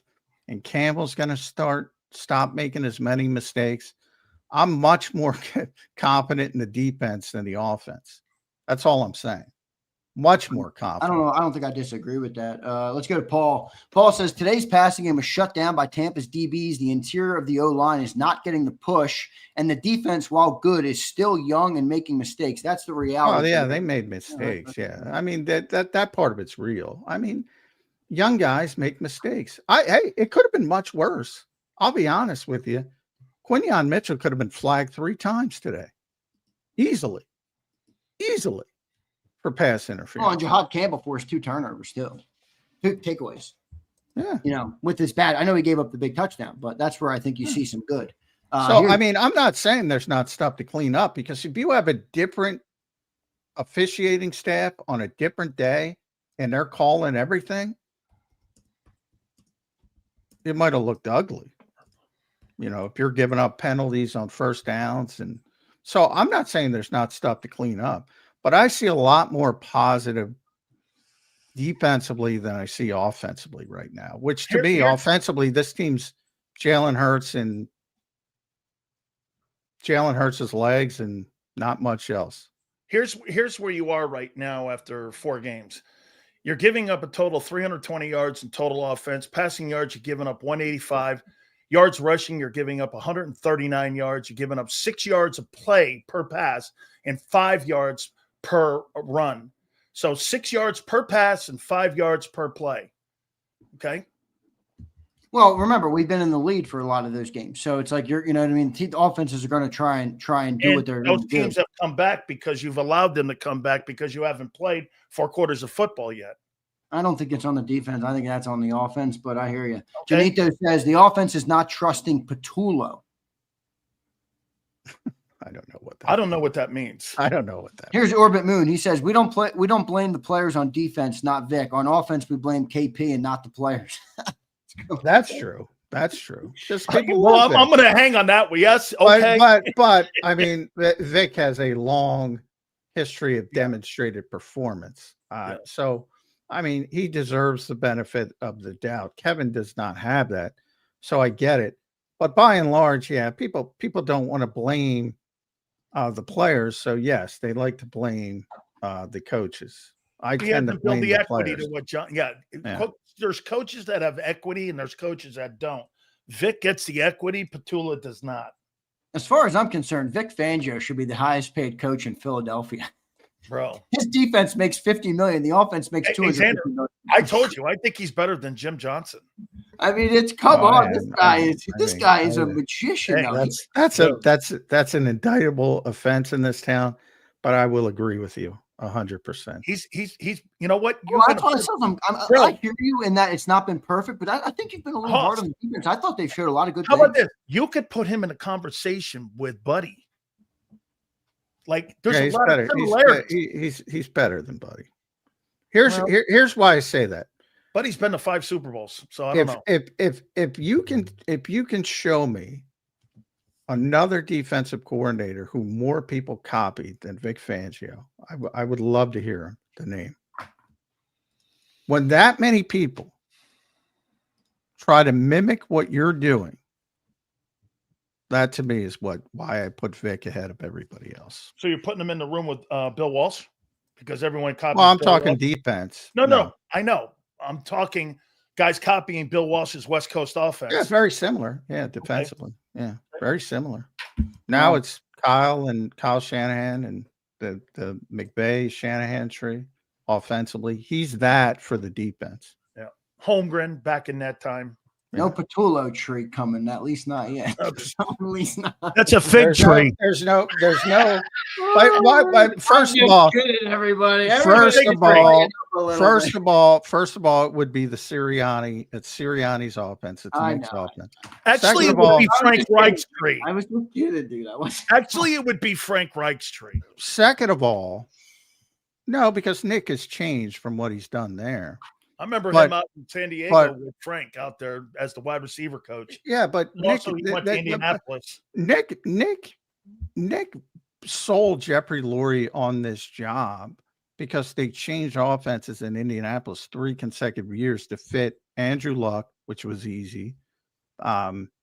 Jacoby Brissett, which was not easy, and Phillip Rivers, which was easy. So Jeffrey kind of got snaked, but they changed offenses 3 times in 3 years. I thought Wentz was in that too, didn't they? And not there, not at that time. Nick was gone. Nick came here. Carson Nick was in Philly then. That's right. Yeah. And he's built this offense around Jalen Hurts, so he deserves. It's the Nick Sirianni offense, but nobody else can, as I pointed out, nobody else copies it because they can't copy it. So, yeah, it's impossible to copy because I don't know what it is. Well, if you can find a quarterback with athleticism who can squat 650 pounds and build up an offensive line over a decade and throw 100 yards a game, you got your guy. And find receivers who are okay, find good receivers who are okay with not getting the football a lot. Good luck. And maybe you can mimic it. Man. All right, good stuff. All right, guys, a couple minutes left here in the JAKIB Postgame Show. I want to thank everybody for being here. The best Wildcat passer of all time. Listen, a lot of good conversation today. The Birds are 4-0. He don't want to go there. No, he's not. Wait, all right, I got something that each of you are going to like. All right, John, I'll give you what you're going to like first. So Jalen Hurts was asked in the press conference why they were able to pass the ball so well in the first half. His response was execution. And then he was asked why he didn't have one single completion in the second half and the passing game fell off. He said, execution. That's for Johnny Mac. Sills, now for you. A.J. Brown has tweeted now after the game. And he tweeted, I love y'all with all my heart, with a little heart emoji with a bandage on it. Now, I don't know what A.J. Brown is trying to say, but I know you're going to love that one.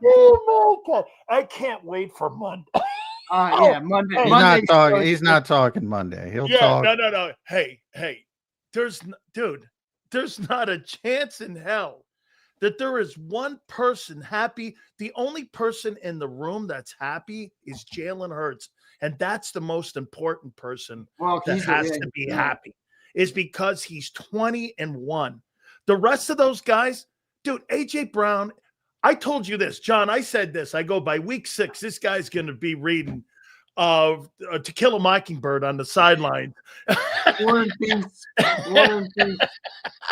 All right, John, any comment on the on AJ's execution? I thought you'd like that one. Jalen. Yeah, well, I mean, it's no secret around the NFL. I mean, it's boring. I get it. But as Nick said, they're not in the entertainment business. So, I mean, when they execute, they play well. When they don't play well. It's not anything more than that.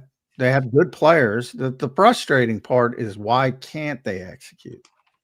Why can't they execute is the proper question. And again, it's always a confluence of a number of things. The offensive line, Saquon's not playing as well. To the running game, to the passing game, the nature of being up versus being behind, getting rid of the football on time, yada, yada, yada. You've heard it all 1,000 times. Nobody listens to it because they hear execution. They go, you got to scheme them open. Scheme them open. You got to scheme them open. Well, the appropriate word was used correctly, execution. So, I mean, that would be the appropriate word on your offense, okay? Hey, and like I said, too, you remember that shitty movie that came out, that Superman movie, but made a lot of money? Xander? I've given up on Superman. Okay, movie. yeah, that Superman, that shitty movie where Superman got his ass kicked for 3 hours. Well, let me tell you this. That's kind of what the Eagles are. That's what their offense is right now. Well, I'll tell you this. All the genius offensive minds, whoever you like. True. Like, Nick Sirianni could beat Sean McVay 15 times. And I'm sure that 100 people would say Sean McVay is a better coach. The guys who are uncreative and can't scheme people open and can't do this and can't do that, They're the ones winning every game. What does that say about these freaking guys? And I'm not picking on you guys. I'm saying to the fans, well, who do you like? Who's your guy? Is it Kyle Shanahan? Is it Sean McVay? Those teams have lesser talent. I mean, it does go down, John. That yeah, you well, have that's to have true. you have to have the Jimmys and Joes. You have to have the Jimmys and Joes in the building to be able to. Well, if Sean McVay's got the same Jimmy and Joes, and he's got a pretty good team himself, but if he's got the same Jimmys and Joes, you think he's gonna build an offense around Jalen Hurts as good as this one? No, or you think he's going to be, or you think he's going to be the egomaniac and try to pound the square peg in the round hole? I mean, I think he would have traded Jalen Hurts like he traded Jared Goff. He would have went for his boom. The guy has won 2 Super Bowls. The guy's been to 2 Super Bowls and won one. I don't give a shit if he win 4 Super Bowls. Okay. If you get a player and you're pounding a square peg because somebody else was successful. So to Frank and Nick's point, if you're trying to run the Andrew Luck offense with Jacoby Brissett, you stink. Yeah. And there's a bunch of these coaches. He might have a good offense, but he would blow it with a decision late in the game for some. If McVay had Jalen Hurts and the talent the Eagles had, he'd run 11 personnel all day, and he tried to turn Jalen Hurts into what he wants. Jalen would have been traded. And he traded him. Yeah. So he would have traded him. Who's the good coach? I think the guy's got a great record. I think the guy's got a great record too. But to me, that's not the definition of coaching. The definition of coaching is what Vic told me and Nick to a certain degree. Your job is to get players a little bit better than where they could get on their own. So if I get Dan Sileo, I'm trying to make you a little bit better than you could have went on your own. If you don't have talent, I can't make you an NFL player to be in. If you don't have the talent, I can't do anything as a coach. If I'm the best coach in the world, I can't do jack shit. John, that was always Jimmy's mentality. Jimmy Johnson's mentality goes, you tell a player who he is, he'll stay. You tell a player who he can be, he will be. That was Jimmy's mentality. Jeff Stoutland too. He's like, you got to prop these guys up, man. You got to get good coaches are relentlessly optimistic, and they got to get those players to where they can go. But they have to have the talent. The talent still wins out. But my point being is Nick's a good coach, and he builds around his talent, which is exactly what you're supposed to do. Does he have good talent? Of course he has good talent. That's cyclical in this industry. Let's try and get at least one completion per half. That'd be my request from the AJ's on Twitter blowing up right now, you know. I got to go and look at it. All right, guys, final thoughts from each of you. Sills, I'm going to start with you. Your final thought here at the JAKIB Postgame Show, my friend. I'm sure Monday's show is going to be a big one. Okay, well, again, and it'll always begin with this. You're 4-0, dude, and you've beaten some really good football teams. And in 12 quarters, I'll make this point to you. I think they've played C-plus football with so much room for growth. People will take that as a shot. Can you imagine this? You're 4-0 and you've only played C-plus football. That means this. You've got so much room for improvement. You don't want to be playing A ball right now. You want to be playing and you want to be getting better. So there's so much more to go. Like remember, they got out to a 10-1 start. Now, I don't believe this is going to be a 23 meltdown like we saw because of Vic being on the other side of the football team. That's not going to happen. However, will they get better? Will they not get better? You have to be determined here, man. I mean, they've played a lot of tight football, and they have not really played up to their potential here, especially in the run game. The passing game is, with all the contenders, one of the worst passing games in all of pro football. And here they are at 4-0. It's remarkable and insane on where they are. So congratulations as you head now. Denver comes in to Lincoln Financial. That's a pretty good defensive football team, too. And we'll see what Sean Payton does with Bo Nix coming in. Johnny Mac, your final thoughts here in the JAKIB Postgame Show. Birds meet 4-0. Yeah, I think they're 4-0. What might be their toughest stretch of schedule, you can say at Green Bay, Detroit, coming out of the bye is probably a little bit tougher week to week, but for a 4-game stretch, then you get at Dallas, Chicago. For a 4-game stretch, I think this is the toughest stretch they're going to have. If you go late in the season, Washington, Buffalo, Washington, one of those games probably won't mean anything, whether it's Buffalo's clinched in the AFC or Washington's out of it. John, they're going to clinch by October. Yeah, exactly. So they're probably not even going to play in that game. Yeah. So this was your toughest stretch of football. Yeah, you're right about Denver. They have a good defense, and Sean Payton's a great offensive mind. But boy, Vic Fangio eats young quarterbacks for lunch. There's going to be a couple turnovers from Bo Nix. I'm counting on that already. Then you got the Giants twice. The Vikings are terrible with the quarterback situation. I mean, things ease up here. They may never lose again. I know, man. It feels like that. I don't. Again, John, wait a minute. The Miami Dolphins undefeated streak? I don't think they're going. You undefeated. guys know another team that would win a game with 0 completions in the second half? Yeah, the Bob Greasy Dolphins back in the 70s. Yeah. They had some poor offensive games, but different time of football. But yeah, it's very strange in this era to win the way they win. It's incredible. I talk about it all the time, but I don't think Denver's stopping them. I don't think the freaking Giants are stopping them without Malik Neighbors. That poor kid probably tore his ACL. I don't think that Carson Wentz or JJ McCarthy is stopping them. Green Bay might, Detroit might, but it's pretty impressive. We'll say. Good show, guys. Appreciate both of you guys doing it. We'll catch you tomorrow. Johnny Mac on Birds 365 at 8 a.m. and Big Sills 2 to 6 tomorrow on the National Football Show. All right. Some call it the most controversial show in Philadelphia. Big Sills, Johnny Mac, great show today, brother. I'll catch you guys both tomorrow. See you guys. All right. See you guys. All right, later. There's Sills and Johnny Mac here in the JAKIB Postgame Show. We got a lot to talk about here on After Hours on the Postgame Show. All right. We got people crying in the chat. We got some of my favorite people in the chat who are crying. We got people mad at me. We got people mad at Sileo. Hey, let's talk about it all right now. I do want to say on all the super chats, Hale, I saw your messages. Hale, very simply, this is the problem. I got 40 supers and I only have 90 minutes with John and Dan. And let me tell you, that's an expensive 90 minutes for me. So I got to make sure I get the content. Unfortunately, sometimes I can't get to every single super chat, but I will always promise to get to all super chats after they leave. I know you guys want them to hear them all, but at the end of the day, no disrespect, Hale, but the $5 super chat doesn't cover the whole bill, which is okay.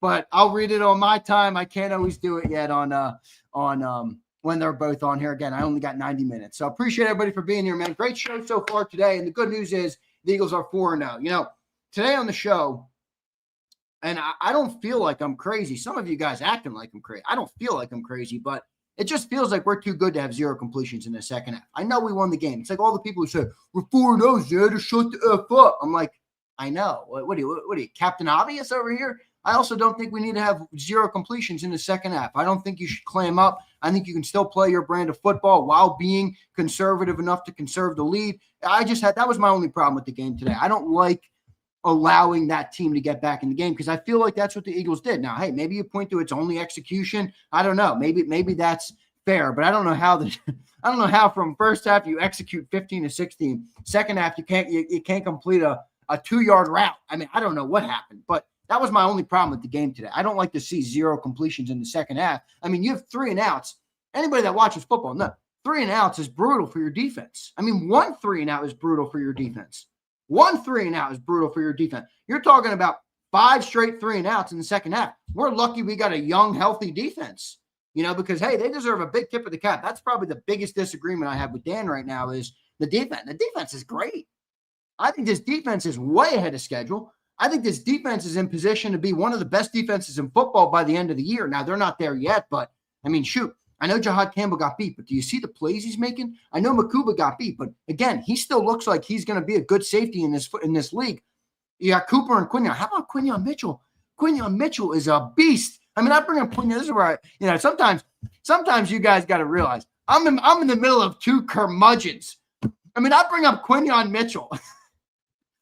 This guy's clamping receivers left and right. I bring up Quinyon Mitchell, and John's like, there could have been 3 pass interferences on Quinyon Mitchell today. I'm like, what? Quinyon played great. But again, I'm between curmudgeon 1 and curmudgeon 2. All right. Ishan says, nah, Zander, you acted like a Sileo Glazer. No, I didn't, Ishan. Sileo and me disagreed the entire show today. Ishan, you might want to rewind and re-listen. All right. I said 0 completions in the second half is a brutal way to win a football game, even if you win. That's what I said. Sileo didn't agree because we're 4-0. It is what it is. It is what it is. I'll get to some super chats. I want to thank everybody for being here. I'll start back at the beginning. Leon, what's up, Leon? Defense was gassed because offense, Kansas. That was the very first super chat we got on the show at 4:25 p.m., an hour and 50 minutes ago. That was the first super chat we got on the show. Leon, good to know I wasn't the only one who thought that. John and Sileo made me sound like I was nuts. And then Dank, who I love. Dank, me and Dank are boys in the chat, but holy shit, Dank, did you have some dumb takes today? Oh, my goodness, Dank, did you have some brutal takes today? And my boy Dabney. Dabney's one of the funniest guys in the world because I've never had a show on JAKIB, and I've now been doing them for well over a year, almost 2 years now. I've never had a show on JAKIB where Dabney didn't comment, the Philly media is the worst. But Dabney's here every day to listen to us. Dabney, I love you. You had some shit takes today too, my friend. All right, Leon, good take. All right, here's Matthew Newhart. What's up, Matthew? Eagles now split versus Denver and Minnesota and beat a neighborless Giants, and they're 7-1 going into bye, and then Green Bay. I don't think we're splitting Denver and Minnesota. Did you see Minnesota today? Did you catch that game in the morning? That offensive line is putrid. They're not stopping Jordan Davis and Jalen Carter. No way. And Denver, I'm an Alabama guy. I'm not a Bo Nix believer. Okay. Shout out to Roll Tide. How about that? Anybody, any Crimson Tide fans in the chat? Come on, we always got a Crimson Tide fan in the chat. How about them Crimson Tide yesterday? Beat the piss out of Georgia. That game wasn't as close as they made it look. Also, Ty Simpson. Whoo! That dude's got an arm, man. Joe, I wore this polo. I was hoping you would comment. Nobody knew what it was. I'm like, the only guy who will know what this is might be Joe Whipp. There's DS. Roll Tide, baby. A big W. Kalen DeBoer needed that W. And yes, Ryan Grubb and JD3, I'm going to give credit to Kane Womack because I thought he had an excellent game defensively. I know it wasn't perfect. I know he had that blown coverage. There was a couple plays there, but overall, I thought both coordinators for Alabama had a great game plan. Excellent game plan, I thought, all around. Great day of college football. Here's JD3. All-pro Ringo with 4 missed tackles and a pass interference. We have 3 dudes playing cornerback 2 that should be special teamers. I'm sorry. I didn't think Ringo was a problem there. I mean, yes, he had missed tackles, but JD3 also, he hasn't played football yet this year. And by the way, JD3, look around the league, dude. Corners don't make tackles at left and right. Quinyon Mitchell's a rare breed, and Cooper DeJean's a rare breed when it comes to tackling. I mean, you see some of the best cornerbacks in football who can't tackle. Darius Slay last year. I love Slay. He was a great cornerback for this team. In fact, there's been times where we all probably think we need Slay back. But he sucked at tackling. It's just kind of one of those things. I mean, I think Ringo will get better at it because he's at least physical. He at least uses his body. He's not afraid to hit. So I don't agree at all with Ringo hate today. I think Ringo is fine. No issue with Ringo today. I'm actually team Pumper, team Daz on that today. Jason 18, what's up, Jason? Mitchell is a beast, but way too much holding. He was luckily getting away with it. Ringo did it once and everyone cried, but Mitchell did it all game. Oh, Jason, go join the corner with John McMullen. Daz, I think I got that one. Philip, what's up, Philip? We need an edge badly. Yeah, we do. Those edge rushers are not doing it. Brian Pump said, you dudes nitpicking with Ringo. He was solid. Cooked that bum Reed Blankenshit. He was cooked. That's funny, Brian Pumper. I'm with you on Ringo, though. No issue today. Philly's fine and says, do you think Hurts had a concussion? I saw that hit. I mean, my boy Dirty Air was down at the game today. He texted me. He thought that hit was a tough one on Jalen. I don't know. It's tough to speculate that. But that was a big hit. Christopher Michael, what's up, Christopher? Vic and the D won this. Kevin Patullo and Nick suck. I don't care what anyone says. 20-1. This isn't sustainable. KC skated by last year and got blown out in the Super Bowl. F. Yeah, I'm not quite to your level, Christopher, but I do think second half, like this is where I disagree with people. And John's like, well, it's the circumstance. It's the personality of the game. I'm like, 0 completions in the second half. You got A.J. Brown, DeVonta Smith, Dallas Goedert, Saquon Barkley, Jalen Hurts, and you're telling me 0 completions in the second half? I don't give a shit if you're winning by 50. I don't care if you're winning by 50. 0 completions in the second half. Again, that was my only problem with the game today. I thought we gave the Bucs more life than they needed to have. I thought we gave them more life than they needed to have. 5 straight 3-and-outs. 0 completions in the second half. Offensively, we were a 0-zip zilch in the second half. You know, that's why the Bucs got back into it. It's not the big plays. It's because we couldn't stay on the field. The defense lived on the field. I mean, you know, Sileo was criticizing the defense. I felt like saying, yeah, you were a DT. How would you be playing after 5 straight 3-and-outs by your offense? It's tough. That's tough to do, man. These are big dudes. These are big dudes, man. That's a tough thing to do. Fly Eagles, fly. What's up, Fly Eagles? She says they threw us to the wolves with these 4 games, and we came out wearing a fur coat. What a line. Fly Eagles, I can picture Jalen Hurts saying that at the press conference on Tuesday or whatever he speaks. Wednesday. Fly Eagles, fly. I can picture Jalen saying that now. They threw us to the wolves, and we came out in a fur coat. Winning is the only thing that matters. What a great comment. This is the best super chat we've got so far.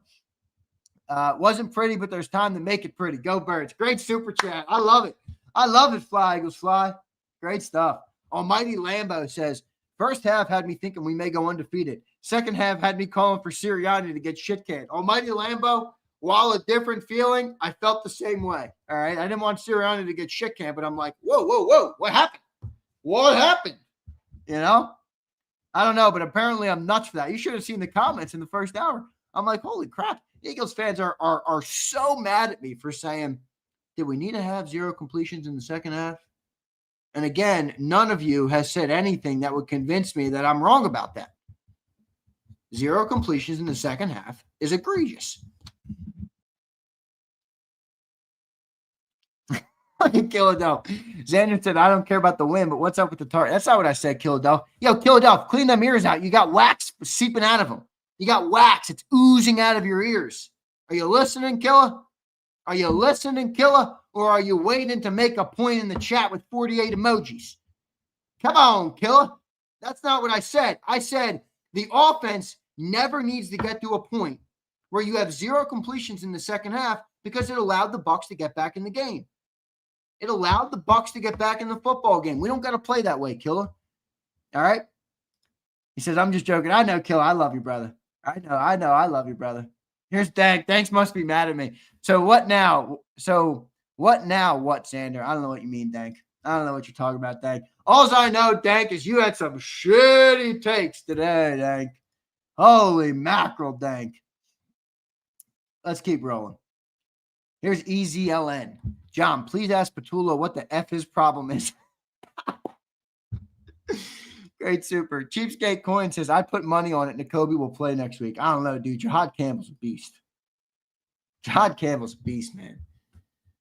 Jahad Campbell's a beast. I'm sorry. I think he's going to be an excellent player. I am not worried at all that he got beaten coverage. Dude, he got beaten coverage 40 yards downfield, 30 yards downfield on the sideline. Find me a single linebacker in football, including Zach Bond and including Fred Warner and including Roquan Smith and including Levante David, including any of your favorite linebackers. Find me one that would be able to stick with that. That was a better play by Baker Mayfield than it was a bad play by Jahad Campbell. I don't think that was a bad play by Jahad Campbell. I really don't. Here's Dank. I'll follow up because Dank knows I love him. But me, sometimes hey, Dank, it's called love. Sometimes you fight with each other. He says we had 0 completion in the second half. Now what happens next? Dank, I'm going to make a bold prediction here. We win. We just keep winning, Dank. I don't know, man. That's it. We just keep winning, brother. We just keep winning. I know, you're right. It's week to week. Zander Jahad is injured. He could barely walk. I didn't see that, Deshae. I'll check that out. Hopefully he's all right. I really like Jahad Campbell, though. Obviously, roll tide. Cheapskate says, I'd put money. Oh, I already got that one. Jay the Legend says, What the F Sil's talking about? Ringo was solid. I agree. I thought he was fine today. No issue. Here's Big Marsh. Reed effing stinks. Makuba is not ready. Those two big plays were busted coverages by the safeties. Get CJ on the phone now. I don't know, Big Marsh. I'm not out on Makuba yet. I don't really know what happened to him on that play. He really looked like he was way out of position there. I don't know if it's kind of this classic thing. Sometimes you turn around and like you lose where you are, or you kind of, you lose track of the field or whatever. Maybe it was one of those things. I'm not really sure. He was clearly out of it there, but he's a rookie. You're going to have some of those plays. I don't think I've seen anything with Makuba where I'm like, oh, he's not ready to play in the NFL yet. There's been moments he's got to improve, but that's true of any rookie. Now, Reed Blankenship, yeah, we got a problem there. Brody Brandel. What's up, Brody? Both AJ and Lane declined any post-game comments. Uh-oh. Josh Herman says, in 23, Sills was telling us we're frauds and we were 10-0. Now Sills has done a 180 and said, well, I mean, hey, they're winning. Come on, Sills. Well, the team has earned that right. They have, Josh. Here's Bill. What's up, Bill? Patchouli got away from everything that worked in the first half. That's not adjusting. You mean Patula, but Bill, I agree with you. Here's JD3. What's up, JD? The mindset of being overly conservative when you have a big lead is outdated. It costs teams every week and almost caught us today. I agree, JD, unfortunately. Brian Pump says, feels like Keely can't win with this casual fan base. Play solid and these dudes crying. Brother, have you seen Special Ed Reed Blankenship? Brian, I agree with you. I have no problem with Keely Ringo today. 0. Khaled says, Ringo blows. Don't agree. Brian Pump again. We got A.J. Brown reevaluating life on Twitter playing football with Jay Hurts. SMH, we losing an incredible talent. SMH. I will say, I don't know what A.J. Brown's tweet means. Has he tweeted anything else? Oh, no. A.J. just put up another tweet. Oh, man. A.J. just put up another tweet. Oh, let me pull it up. We'll get some instant reaction here on JAKIB Sports. Uh-oh. This is what A.J. Brown has tweeted, everybody. He tweets out this photo, and the photo is from Mark 6. If you're not welcomed, not listened to, quietly withdraw. Don't make a scene. Shrug your shoulders and be on your way. That is A.J. Brown's latest tweet from his official Twitter account at 6:02 p.m. 13 minutes ago. That is A.J. Brown's Twitter. After he tweeted earlier, I love y'all with all my heart, which I did absolutely retweet. I don't know. A.J. ain't happy. Dank says, is this the View or football? Dank, I don't know. Ask A.J. Brown, brother. Ask A.J. Brown. I don't know, man. He's tweeting. He ain't happy. Here's Orbit Moon. Xander, what's your thoughts on KP? At some point, we got to hold the players accountable. I don't really think KP's been that bad. I think he's being told largely what to do in terms of different circumstances, where they said all week aggressive, and then they come out aggressive, and then they get a lead, and they come out, and they're like, it's almost like the first half of the Eagles' offense, just like they didn't exist anymore. I don't think that's the way it's got to be. So I don't know. I'm not really that. I don't think it's all Patullo, but I also don't know if I think he's got some training wheels on still. Here's Hale. What's up, Hale? Hale, sorry for not getting your super, brother. I always try to. I explained to you at the start why I didn't get to it with the guys. Sorry, brother. Sue let it slip on UK TB coverage. He's taking calls to bring him in from one of the teams tonight. Called the Eagles we a number of times. Oh, so you're saying that Sue could be coming back. That'd be interesting. MJ says, that's fair. Can't expect Campbell to cover forever. Yeah, I agree. 30 yards up the field as a linebacker, dude. On Bucky Irving, that was pretty. In fact, MJ, I'd go as far as to say that was pretty impressive from Jahad Campbell. Here's Paul Barbarian. What's up, Paul? My favorite last name is probably this, Barbarian. Or I don't know if I say it right. Barbarian? I just like Paul Barbarian. Sick. The defense last year was not good through week 4. Correct. I shine. What up, I shine? Another one today. I shine. I sent you to the corner. Still a liar's month, Sills. Go Birds. Good point. Here's Dank. What's up, Dank? These fools want a new OC every year just to cry about our passing game. How about some continuity? I agree, Dank. Can't just keep firing them. Fire, hire. Fire or hired. One or the other. In a way, there's a silver lining here. If Kevin Patullo blows and the Eagles win a Super Bowl, maybe we'll get a second year of an offensive coordinator. How beautiful would that be? Last time that happened, Jalen Hurts is second in the MVP voting. Paul says, ironically, Tampa's old coach, John McKay, once famously said when asked about his team's execution, I'm in favor of it. I'm not sure what you mean there. Here's JD3. The Fire KP crowd is crazy. Dude has called 4 games in his life. You think McVay had an elite first 4 games as a play caller? No, I do not. Mad Dio, what's up? EAGLES Eagles. Go 2-time Super Bowl champion, effing Birds. Dio, you sound like Dabney. You sound like Dabney. We'll start putting together 4 quarters in week 13 amid a belt-to-ass to championship. We'll see. Brian Pump says, a lot of dudes in here owe Keely Ringo an apology. Best game from a cornerback 2 this season. That's true. Here's KJ Stay Dolo. What's up, KJ? Don't overglaze, Xander. I don't know. KJ, don't tell me what to do. I agree with John earlier. I like the way Mitchell played, but he got away with some hand checking. He needs to tighten up. Hey, KJ, don't tell me what to do. Give your opinion and move forward. What do you do? Don't do this, Xander. Start your own channel and speak however you want to speak. You want to be here and drop me a $5 super chat? I'll read it. I'll thank you for it. Don't tell me what to do. Theo says, boo Tide. Yeah, well, they beat Georgia yesterday, so Tide can laugh their way all the way to the bank into the college football playoffs. All right? All right, everybody, that's the super chats. Good super chats today. Good super chats today. Look, the Birds are 4-0. What are we thinking of A.J. Brown's tweet? Look at that thing. If you're not welcome, not listened to, quietly withdraw. Don't make a scene. Shrug your shoulders and be on your way. Is A.J. Brown saying he wants to be on his way? He's gonna delete this for sure once Big Dom calls him.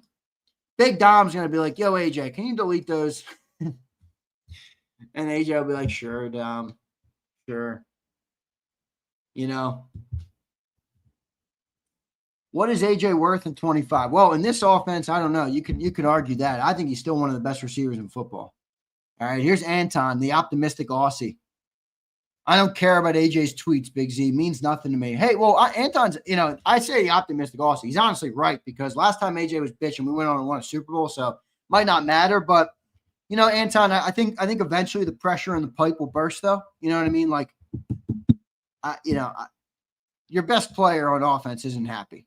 You could probably make an argument he's the best player on the football team. And they almost act like they don't have him. Again, I will say my overall feeling here on a postgame show, and it'll evolve, it'll change. It always happens. It's postgame now. We'll have the week this week. Our thoughts, our opinions, all of us will change. They will evolve as the week goes forward. But I don't know how you have 0 completions in the second half, and AJ, to his credit, probably believes that they can be better than that. I always get a kick out of people who get mad at like the media for wanting them to be better. But at the end of the day, the people who want to be better more than the media are the players themselves. Are Jalen, are AJ, are the coaches, are these guys. I mean, if you're not trying to get better in life, in football, on offense, on defense, as a man, as a brother, as a daughter, as a sister, as a mother, as a brother, as a son, as a father, whatever you are, whatever your most important label is in life, business owner, if you're not trying to get better, no matter how good you are, then you're on your way down. If you're not getting better, then you're slowly dying. So I don't really have an issue with AJ's tweets, but it is a little cryptic. It's obviously something a little goofy. But I'm also fine, Anton, if you don't have a problem with them. All right. Curtis says, Xander, the Birds showed a willingness to change it up first half. The defense played great besides 2 plays. We are 4-0. I'm feeling optimistic. All right, Curtis, I like that. But Curtis, I think this defense is way ahead of schedule. I don't agree with Sileo at all. I think this defense is in good shape. But at the end of the day, like I just don't get how. I know they say execution. I get it. Jalen said that's the common word that people use, but you're telling me we executed to the tune of 0 completions? 5 straight 3-and-outs? Like, dude, if not for this defense, we don't win this football game. So I just I think people go to these extremes, and I know John prides himself on not being that guy, but I'm sorry, he went to the extremes today. He did. He kept going to the extremes. They're playing conservative. It's the style of the game. I'm like, dude, there's no style of any game where you have 0 completions in an entire half of football with probably the best duo of receivers in the league. Like, am I crazy? Everybody in the chat, am I crazy? Am I crazy for being upset that we had 0 completions in the second half, even with a win? Am I crazy? Yes or no? Am I crazy? Like my boy Dabney said, I can take it. Bring the heat. Lee Nguyen says, yes, you're crazy. Joe says no. Z, you're not. Shonef says no. The Water says, I'm livid about this shit offense. iShine says, yes, you're crazy. We won. All right, iShine. I respect it. Boda says, but here's Boda. What up, Boda? He says, a little. The line is hurt really bad. Yeah, the line doesn't look too good. No. Xander running. Here's Big Mike. What's up, Big Mike? Good to see you, brother. He says, Xander, running inside zone 4 to 5 times in the second half, inside 8 and 9-man boxes is ludicrous. Yeah, that's John kind of alluded to that when he talked about the running game. He's like, the running game offense has a lot less plays than the passing game. Yeah. So Anton says yes and no. No, because we won. Yes, because we took our foot off the gas and let them back in the game. No, Anton. No. Taking your foot off the gas is a small offensive output. Having 0 completions and 5 straight 3-and-outs is a complete and utter offensive failure, which almost feels like, where's Dank? Dank said it. Where's Dank? Here's Dank. Where is he? Wow, that was good snapping. I can't snap. I've never been able to snap. I got some actual noise there, folks. Dank says we didn't execute is the point. And I do agree to like a certain extent you didn't execute, but how do you not execute to the tune of 0 completions? Like, that sounds almost impossible to me. Like, throw a screen. Dude, throw a jet sweep and pitch it and get the completion register. Like, I don't know. 0 is insane to me. But I hear you. Yeah, we did. We had the good field position, though, there, Anton. That's where we had the good field position. That was our only touchdown in the second half. That was when the was that the Cooper? No, that was was that the fumble? Yeah, because Jahad Campbell's pick was in the end zone. That was the fumble. That was the Bucky Irving fumble that Jahad Campbell forced, by the way. Jahad Campbell's a beast. Jahad Campbell's a freaking beast. All right. Jahad Campbell is an absolute beast. Here's Prince. What up, Prince? Yo, Prince, where you been? You know, whenever Prince is gone for a couple days, I notice. I love Prince. Let's see what he's got to say to that. He says, I'm all about improving, but the crying is annoying like these fans. Sills doesn't watch the game, LOL. The defense played their ass off. Ask Bucky about the defense. Dude had to work for those yards. Prince, I agree about the defense overall. I don't think it's crying, Prince. I'm not crying at all. We're 4-0. I don't care. I got a job to do, Prince.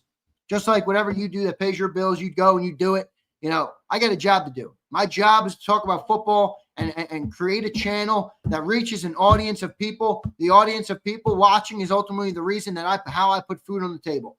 That's what I got to do. Unfortunately, for all of you guys, I can't make a 2-hour, 3-hour postgame show on saying, hey, everything looked good. We're 4-0. Woo! Good job, team. Go team. Woo! You got things to talk about. You talk about the good, the bad, the ugly. That's what you do. You know, that's what you do. I hear you there, Prince. Brian Fleming says you can't trade AJ this year. It's $90 million. Wrong, Brian. Go look it again. Look, post June 6th trade, Brian. But they're not trading him anyway, so I don't care. I'm just telling you the $90 million number is wrong. That was pre-June 6th, Brian. Here's Dio. What's up, Dio? We are going to be really spoiled if Campbell asks Bakuba keep current trajectory with Carter, Davis, Bond, and Q. No holes D. Deuces back by week 9. I agree, Dio. And defense is way ahead of schedule. Leon said, did you see AJ's cryptic post just now? We did, Leon. We brought it up here. Here it is again before he deletes it. If you're not welcome, not listened to, quietly withdraw. Don't make a scene, shrug your shoulders, and be on your way. And then he also tweeted out earlier, I love y'all with all my heart. I love A.J. Brown. I hope they use him more. I think he's a great receiver, man. I really do. I think he's a great receiver. I think he's a great football player. He's one of the best receivers we've ever had. But it is what it is at this point. It is what it is. Here's Paul, who brings a practical thought process. You're paying A.J. Brown and DeVonta Smith about $50 million a year combined for below average production. Unfortunate truth. When these defensive contracts come up and we lose some players or we make some moves, you guys got to think about this. JD3 says he's on pace for like 650 yards. It's understandable why he's upset. Absolutely.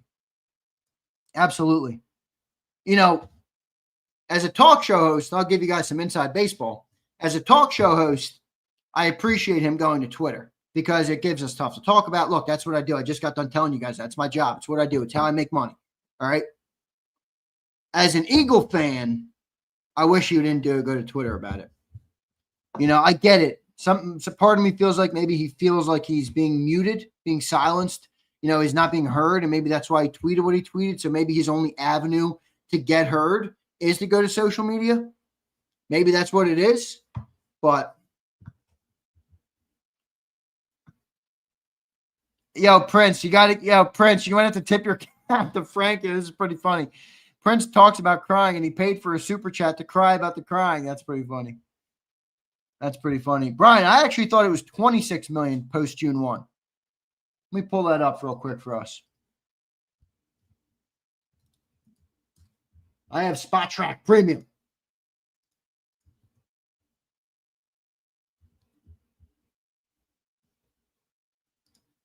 Again, we're not trading A.J. Brown. I don't want to trade A.J. Brown. It shouldn't even be something that's talked about. But it is something to talk about because of his tweets. It is. It's just he's making it a reality. Part of me thinks he wants to, but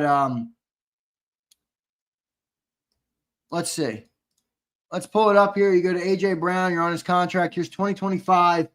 Okay, click to cut. Post 6-1 trade. Here's the numbers right there. 2026 dead cap, 25 dead cap, it's 10 mil. Now, if you release them, you have much bigger numbers. But this is the year 2025. And you click to cut, that's what you see. Now, hey, maybe Spot Track's wrong. I'm not sure, but it's not 46 million or 90 million. You could see 90 million was the pre-June 1 release. So I don't know. I mean, it doesn't look like it's that much. Again, I don't want to get rid of A.J. Brown. Don't take that the wrong way. Just looking at the numbers, just trying to get the numbers right for everybody.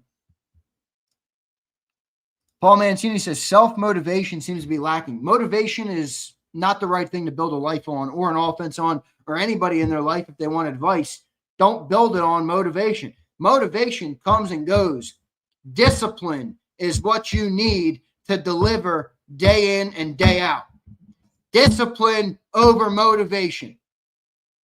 Motivation comes and goes. One day you wake up and you want to conquer the earth and you want to read emotional quotes or motivational quotes and you feel like you're going to go and get it all.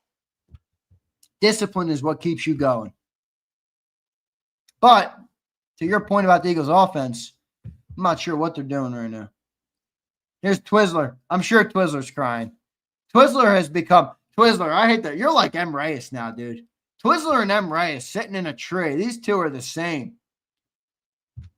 These two are the same. Twizzler. Twiz, you're 1-0 in the Coop jersey. I assume you wore it today. Here's Andres. Love AJ, but I'm about done with the dude complaining. Yeah, as an Eagle fan, I feel you. As a content creator, I'm good with it. Curtis says, Zander, I love AJ, and I don't blame him at all, but it might be time to trade him for a cornerback 2 or edge before it grows into a bigger problem. I like Smith, Dotson, Mechie okay. Well, with the way they use the passing game, I mean, you're not wrong, but we're not trading him, man. You don't do that. Great teams don't blow up an offense because of one or a couple bad weeks. It's like the thing I just said with motivation. You got a backbone. You have a structure. You have a foundation that the team is built on. When the branches sway, you don't just abandon the foundation. Now, I hear you. In the offseason, these are real conversations. But to say right now to get rid of A.J. Brown, that's an abandonment of the concrete foundation you've laid for the season. You don't abandon that. It's a losing strategy. That's like trying to plant a new tree. You don't want to do that. I don't think, but Kurt, I hear you. But let's talk about it in the offseason. I don't think it's something right now. You can clearly see, though, AJ's not happy. All right? You clearly can see that AJ's not happy. So, here's Curtis. Again, I hear you, Z, but how much can AJ put up with before he becomes a drama queen everyone pretends he is? Yeah, I mean, hey. You're not wrong, Curtis. I mean, look, those are real variables as well, right? Well, I believe what I said to you. I'm not going to dismiss what you're saying, Curtis, as things that don't, things that don't matter. Valenci, let's stay right here. He says, I'm scared for draft. Hey, look, right here, right now. All right, one day at a time. Let's keep doing what we got to do to be successful day in and day out. The end result will be what it's going to be, I caught myself doing that. I was looking at the numbers. I was reading you guys the numbers on JAKIB Sports in September. I was pumped. We got good numbers in September, and I'm thinking, oh, well, what can I do this season? How will it compare to last season? Am I going to be able to reach this goal or this threshold? And then I'm like, wait a second, Zander. Quit worrying about that bullshit. If you do everything each day and deliver the goods each day, all those days will add up and equal the end result you're looking for. But if you set this end result and you strive for that, that's where motivation comes into play. That's where the things that are come and go and are fleeting come into play. Do what you got to do each and every single day. Be right here, right now. Control what you can control.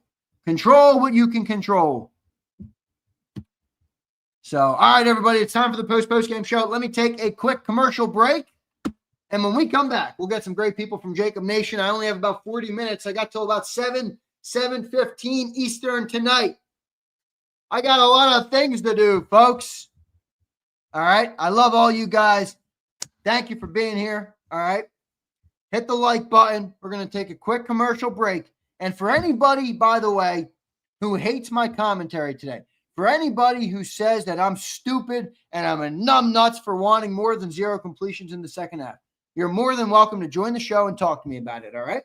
You're more than welcome to join the show and talk to me about it. I don't shy away from any of you. All right. I'd love to hear from you. If some of you want to push back, tell me why I'm wrong, I will listen to you. It doesn't mean I'll agree with you, but I'll listen to you. All right. So I appreciate all of you guys. We'll take a quick commercial break. And when we come back, the post-game show coming up next. Ignite your nights with free live entertainment daily, only at Live Casino and Hotel Philadelphia's Center Bar. 7 days a week, enjoy some of the region's top party bands, performers, and DJs as they take the stage in the heart of the casino action. Great cocktails, live music, and lively moments. It's all happening at Center Bar at Live Casino and Hotel Philadelphia. Visit livecasinophilly.com for more details and the complete list of upcoming events. Must be 21 or older. Gambling problem? Call 1-800-GAMBLER. This is Eric. When he got injured in a car accident, he called Morgan & Morgan. He not only gets a lawyer, he gets trial lawyers like Sam and Jessica who are in it to win it. He gets his own investigators with briefcases, leather ones. And if you ever have questions, our customer service folks keep things rolling. Injured? We're your army. Morgan & Morgan, America's largest injury law firm. Welcome to the Jet Setters and the High Rollers, to the Shot Takers and the Tastemakers. Welcome to the Viewfinders, the Thrill Seekers, and the Night Owls. Welcome to everything you could possibly want on one 5-mile island. Welcome to the Wildwoods.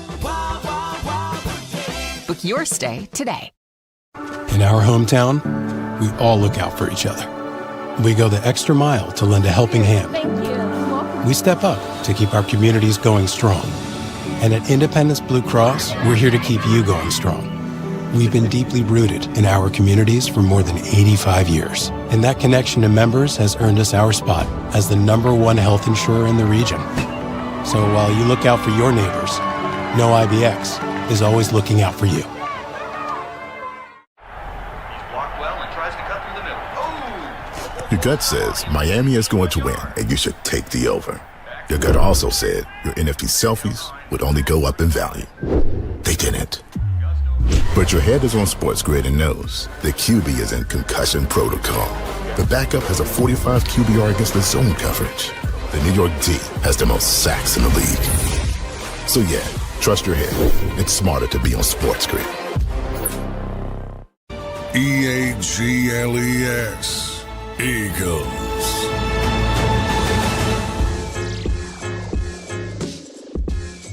Welcome back in and with the JAKIB Postgame Show here on JAKIB Sports. Eagles get the win today. They moved to 4-0 on the year, which is becoming all too familiar. I'm almost forgetting what it's like to do a postgame show after a loss. I mean, well, what are we, 20 of the last 21?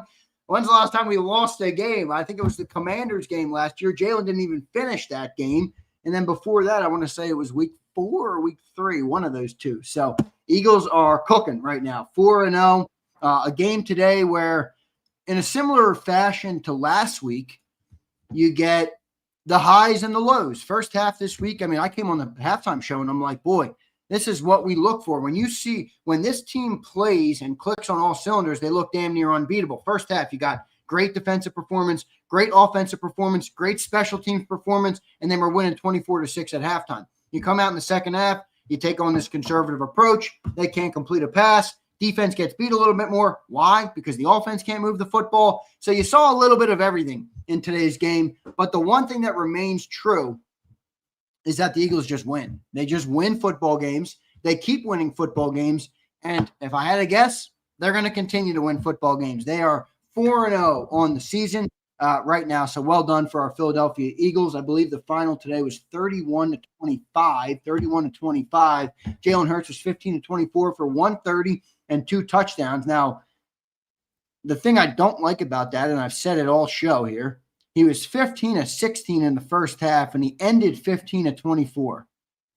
Now, I don't know if you can do math in the chat. Some of you can. I'm sure some of you cannot. That's 0 for 8 in the second half. 0 completions in the second half. Not good there, but it is what it is. The team gets the win, and they move on, and now you have a little bit of a softening up of the schedule coming up. So good stuff here. I got a bunch of people in the green room. We're going to talk to all the great people of JAKIB Nation. I can thanks everybody for being in there. I got some new guys in here. Kyrie, I've never seen you, brother. Let's go. We're going to get you up here. So I appreciate everybody for being here. Don't forget to hit that like button. Let's start it up right now. We're going to go to my main man, Joe Whipp, starting us off here on the post-game show. Joe Whipp, welcome to the program, my friend. How you doing? Thanks, Zander. And by the way, how the hell did you get a Pine Valley shirt? Yeah, I didn't go. I didn't play there. And if I did play there, I'd shoot a 130. Now, my fiance's father, or my fiance's family is members, her grandfather and her uncle. Yeah, so they got me one. I thought that was a nice thing that they did for me. So I figured I'd rock it on the show. Yeah, but no, I'm not a Pine Valley goer. No, you have to have a handicap of some variety. They even let you on the property. Yeah, mine's not that. All right, mine's not that. So what you think of the game today, brother? 31-25. You saw a little bit of everything in classic Eagles fashion. Your thoughts, my friend? Well, I missed the first half because I was golfing at Radley Run, and at the third hole, a beautiful bald eagle was circling in the air right above our heads. So I figured they couldn't lose the game, right? So I thought the second half, I have no idea what they were doing offensively. It made no sense to me at all. You went and you watch the film, Cam Jurgens is a shadow of what he was last year. And they keep running the ball up the middle for no yards. Inside zone, outside zone. Inside zone, outside zone. Over and over again. I don't understand what they're doing. And as for AJ, if you're listening later, stay off social media.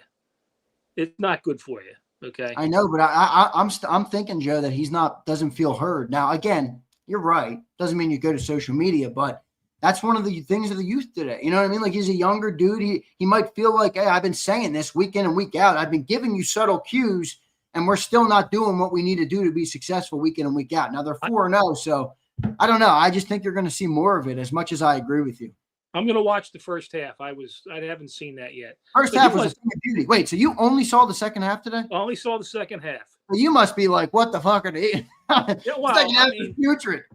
Yeah, it was. I have no idea what they. No, I'll tell you this: you are going to enjoy thoroughly the first half. Okay. Offense, defense, special teams. All of them looked great all throughout. Yeah, Great first half. He wasn't open in the second half, and Jalen kept trying to feed him when he wasn't open. The two guys should have picked the one pass off in the fourth quarter. I have no idea what he was trying to do. He wasn't open. Where was A.J. Brown? Where was Dallas Goedert? Where were any of these people? Why you keep trying to stuff it down A.J. Brown's throat? I don't get it. So they've had four halves in 2 weeks, and in each game, one half was abysmal to the point where I have no idea what they were trying to do. Yeah. Can we get the second half last week and the first half this week? Can we combine those two somehow? No, that's what they did in the Super Bowl.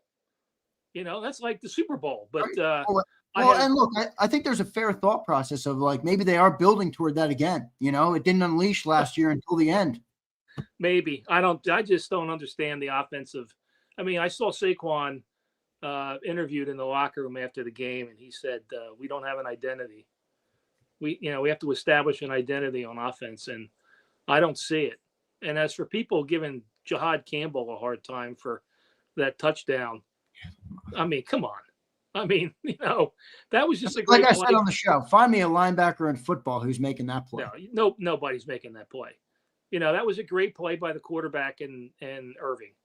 Yeah. You could see where the Mayfield was telling him to go, and there's no way Jahad Campbell's going to be able to cover that guy. Now, I don't know what the hell happened. The only problem, this, the problem with with Vic's scheme is you get a lot of breakdowns in the secondary. So I assume the Makuba Reed Blankenship was just another breakdown, and they obviously have to clean that up. But Makuba's young. I thought Ringo played pretty well from what I could see. They do have to keep their hands off the receivers. If you're going to, I was watching this Chiefs game, and they're doing the same thing with Hansy, but they're not grabbing the jersey and pulling on it. Right. So they have to stop. I mean, when they were holding on to it for like 4 seconds, like if you grab it, let it go. They're not going to call that. So they have to clean that crap up. I think the defense has been playing really well. And it's just the way I figured it. They're going to get better and better during the season. Yeah, so I think the defense is fine, but the offense, they have to figure out what the hell they think they're doing. I mean, they have to throw third and 7, or third and 9, and they throw it 7 yards to A.J. Brown, where the guy was hanging all over him. You can't do that. You got to stretch the field. I don't get it. And by the way, it's time for John Harbaugh to go. They were down 20. Was it 27-10? And they take the ball down to like the 12, and they kick a field goal on 4th down. I mean, is he ever going to learn? No, he's not. God almighty. Go for it, for crying out loud. All right, John. Appreciate you joining in, brother. Do me a favor. Watch the second half or first half tonight, and you're going to have an evolved thought process tomorrow. Right. I think you're going to enjoy it. I'll watch it after I watch. By the way, you're getting ripped in the chat for golfing during an Eagles outing. And I have to say, I might agree with the chat here, Joe. Well, I would have been home for most of the second quarter. I mean, you're retired, aren't you, Joe? What happened to Monday through Saturday, Joe? Xander, we have friends, and sometimes things are more important than football. I hear you. Okay? I get you. I know. All right, Joe. Thank you, brother. All right. Bye. Thanks, Joe. There's good stuff from Joe Whip. I love getting Joe Whip on. Good stuff there. I got a couple of new guys in the chat. I'm loving it, man. I'm loving it. I can't wait to talk to everybody here. I appreciate everybody. If you hate my takes, if you want to give me some shit, click the link, join in, and you can give me some of that shit. All right. Let's do it. Let's keep rolling on here right now. I'm going to go to my boy Kyrie up next. I never had Kyrie on. Actually, maybe I have, but I don't think I remember Kyrie coming on. What's going on, brother? How you feeling today? What's up, Xander? How you doing, baby? How you doing, First time man? on, right, man? First time on, man. You got the Quinyon jersey on? Got the Quinyon, man. He had a good let's go, man. He had a good game today. He had a good game today, man. I had to wear the jersey, man. I love it, man. Yo, what'd you think of the game, man? One of those games, you see a little bit of everything. So what'd you think? Man, I think you know what? I think AJ Brown problems are brewing. I think this might be his last week composed on the sideline. He wants the ball. Saquon, He doesn't look explosive as he was last year. The offense just doesn't look explosive as a whole. Like it has to get fixed. Defense played pretty consistent throughout the whole game, but offense, we have to be consistent on offense. I mean, this is zero completions in the second half. You're not yeah, helping man. This shit is it's mine. But I'm going to the game next week, so I hope I don't see this shit next week, man. Wait, seriously. that's in Philly, right? Is it in Philly? Yeah, Denver Broncos. Yeah, it's in Philly. Yeah, Denver and Philly. Beautiful. That's a good thing, man. Yeah. So you just kind of hit on AJ Brown. You think you don't think they're going to make a move, do you? No, I don't think they're going to make a move because at the end of the day, AJ Brown is still our number one receiver. He's still the quantity piece on that offense. So I don't think they're going to trade him, but I think the problems are brewing. You can see the frustration. You can tell that his whole body language is not there. So what's your number one problem then right now? Like we're 4, and again, that almost sounds weird to say because we're 4-0. That's a crazy thing to think. We're 4-0 and we're having problems, fans, man. Like we can't change.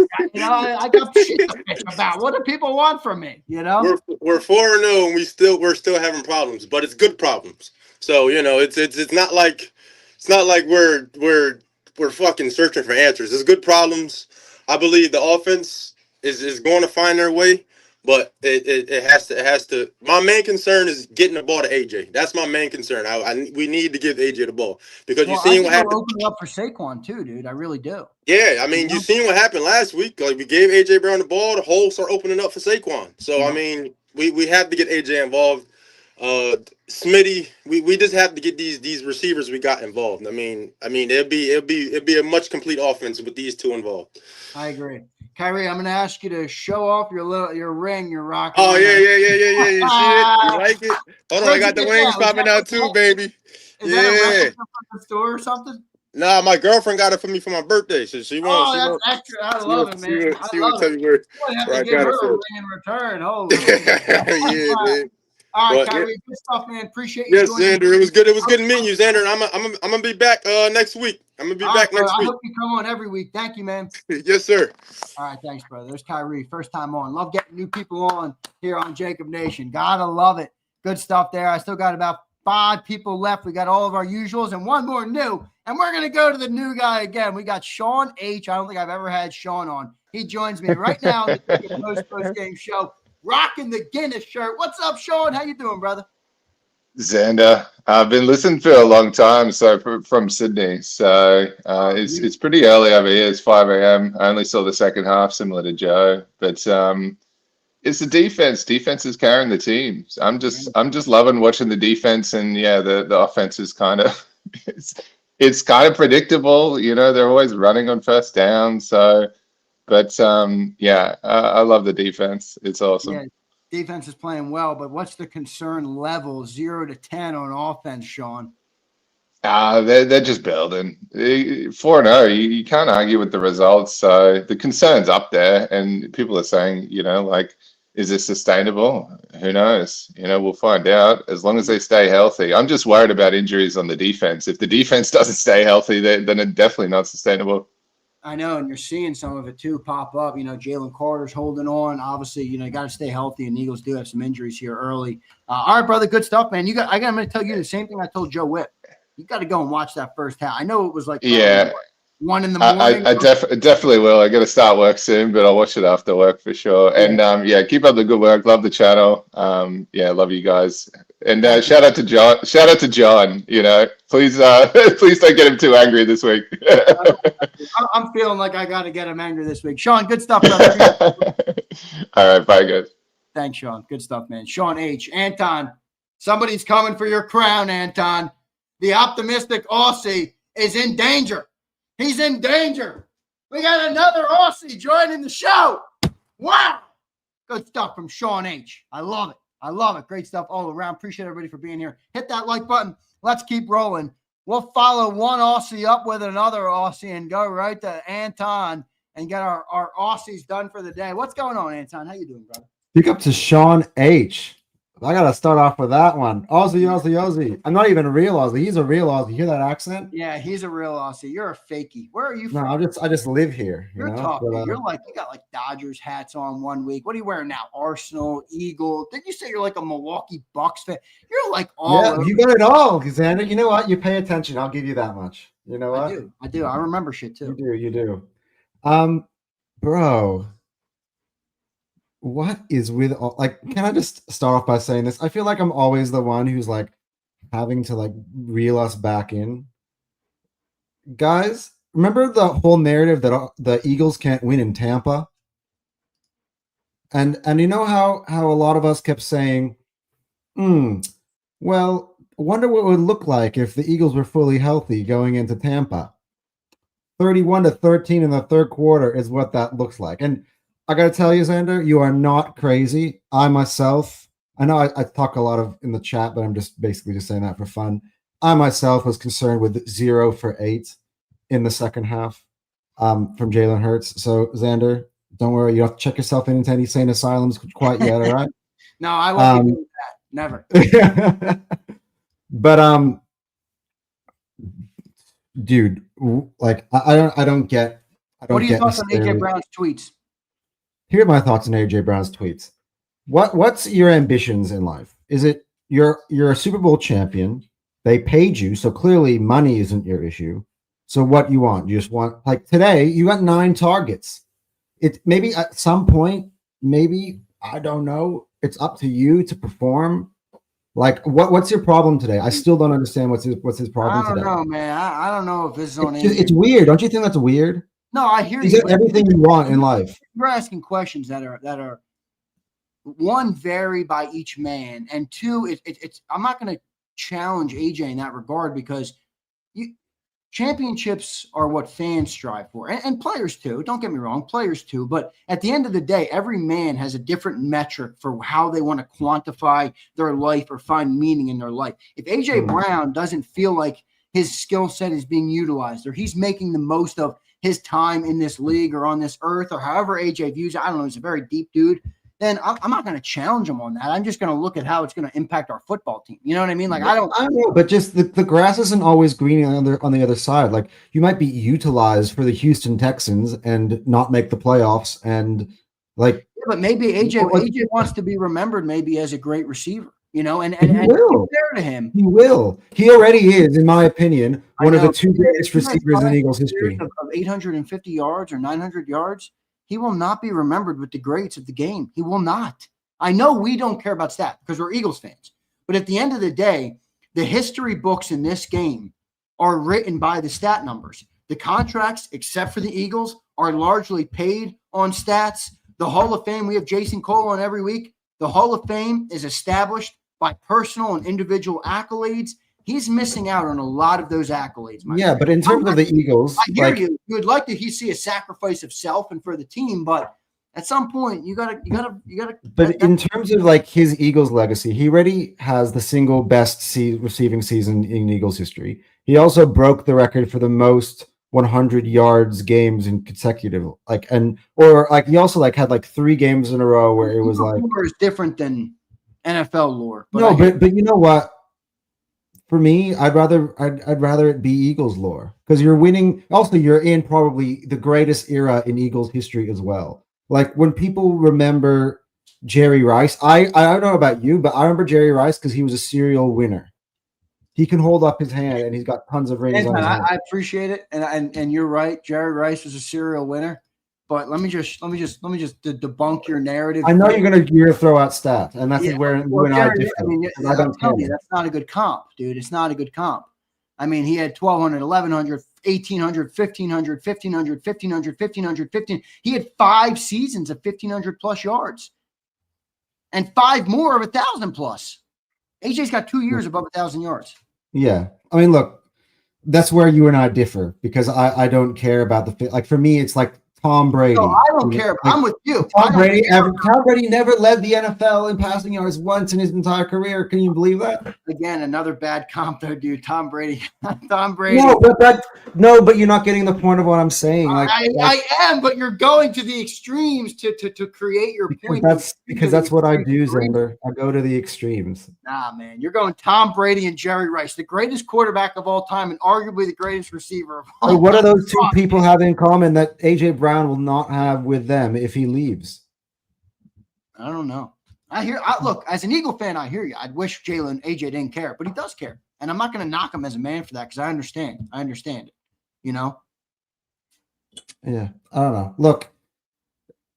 Dude, you got to remember, you're an Eagles fan. So, and I'm good with that. You see it, though, through the lens of Eagles greatness. A.J. Brown is on the Eagles, here today and gone tomorrow. I don't think he's gone tomorrow, by the way. I think some conversations need to be had behind the scenes and be like, hey, AJ, what's the problem now? You know, sometimes, you know, you got your friend, he's looking really a bit sad, and you go like, hey, dude, what's going on? You know, I feel like we got to have those conversations and kind of just catch up with AJ, you know, have a nice one-on-one and be like, hey, AJ, help me help you. You know, what's the problem here? Before we start going to extremes of, hey, let's trade him. Let's trade our number one receiver. Like, I think that's a bit extreme for and that's why when Dan, which initially will tomorrow, goes off about it, I'm going to be like, you know what, Dan, we're 4-0. Like, yeah, but you're going to be mad at Dan and AJ's the one tweeting. That's what I get a kick out of Eagles fans. It's like they're all mad at me today. Oh, you can't believe you said that about the second half. Meanwhile, AJ Brown's tweeting up a storm. Am I right? The reason why I don't like you saying about the second half is because the first half was so fucking great. Man, we start off the game, exclamation point, block punt for a touchdown. Did you watch my halftime show? Woo! I literally said, this is beautiful. This is a thing of pure beauty right here. This is why. Right, no, but everybody in the chat forgets that you said that. That's why I'm trying to back you up here a little bit, my friend. No, I got you. It is what it is. It's part of doing content, you know? Yeah. But yeah, look, I appreciate you joining in. All right, man. Well, I just want to say one more thing, though.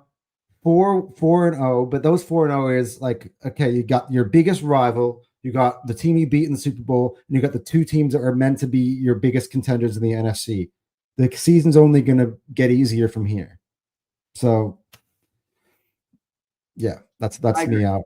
All right, brother. Good stuff, man. I appreciate you joining in as always, Anton. I'll talk to you probably next week. All right, brother? Yep. Thank you, man. Appreciate it. 2 back-to-back Aussies for us here on JAKIB Sports. Good stuff from Anton. Let's keep rolling. I'm going to go to my boy Chris 3K coming up next. Let's go to Chris 3K. He joins me right now. He was my favorite interview of last week. Chris, what's going on, man? How you doing? What it do, Zander? What's going on with it? Good, man. How you feeling? Big win today. They're 4-0 in the year, but still a lot of stuff to talk about in Eagle Land, as there always is. How you feeling? Man, that was terrible, bro. That was terrible. I mean, I'm gonna give you the macro because I always like to give you the macro, and then I'm gonna tie it in. If I told you in March, given our first 4 games of the season, that not only will we be 4-0, and we got a 2-game lead in the NFC East right now, we'd be like, you know what? I take that start. That looks okay. But then when you watch the performance and you see what's going on the field, and this is what I have an issue with they just keep winning crowd. We watched the game, man. That should have been a 40-point blowout today. Considering the way we started the game, 24-6. And what did I say last week? I said it when we talked.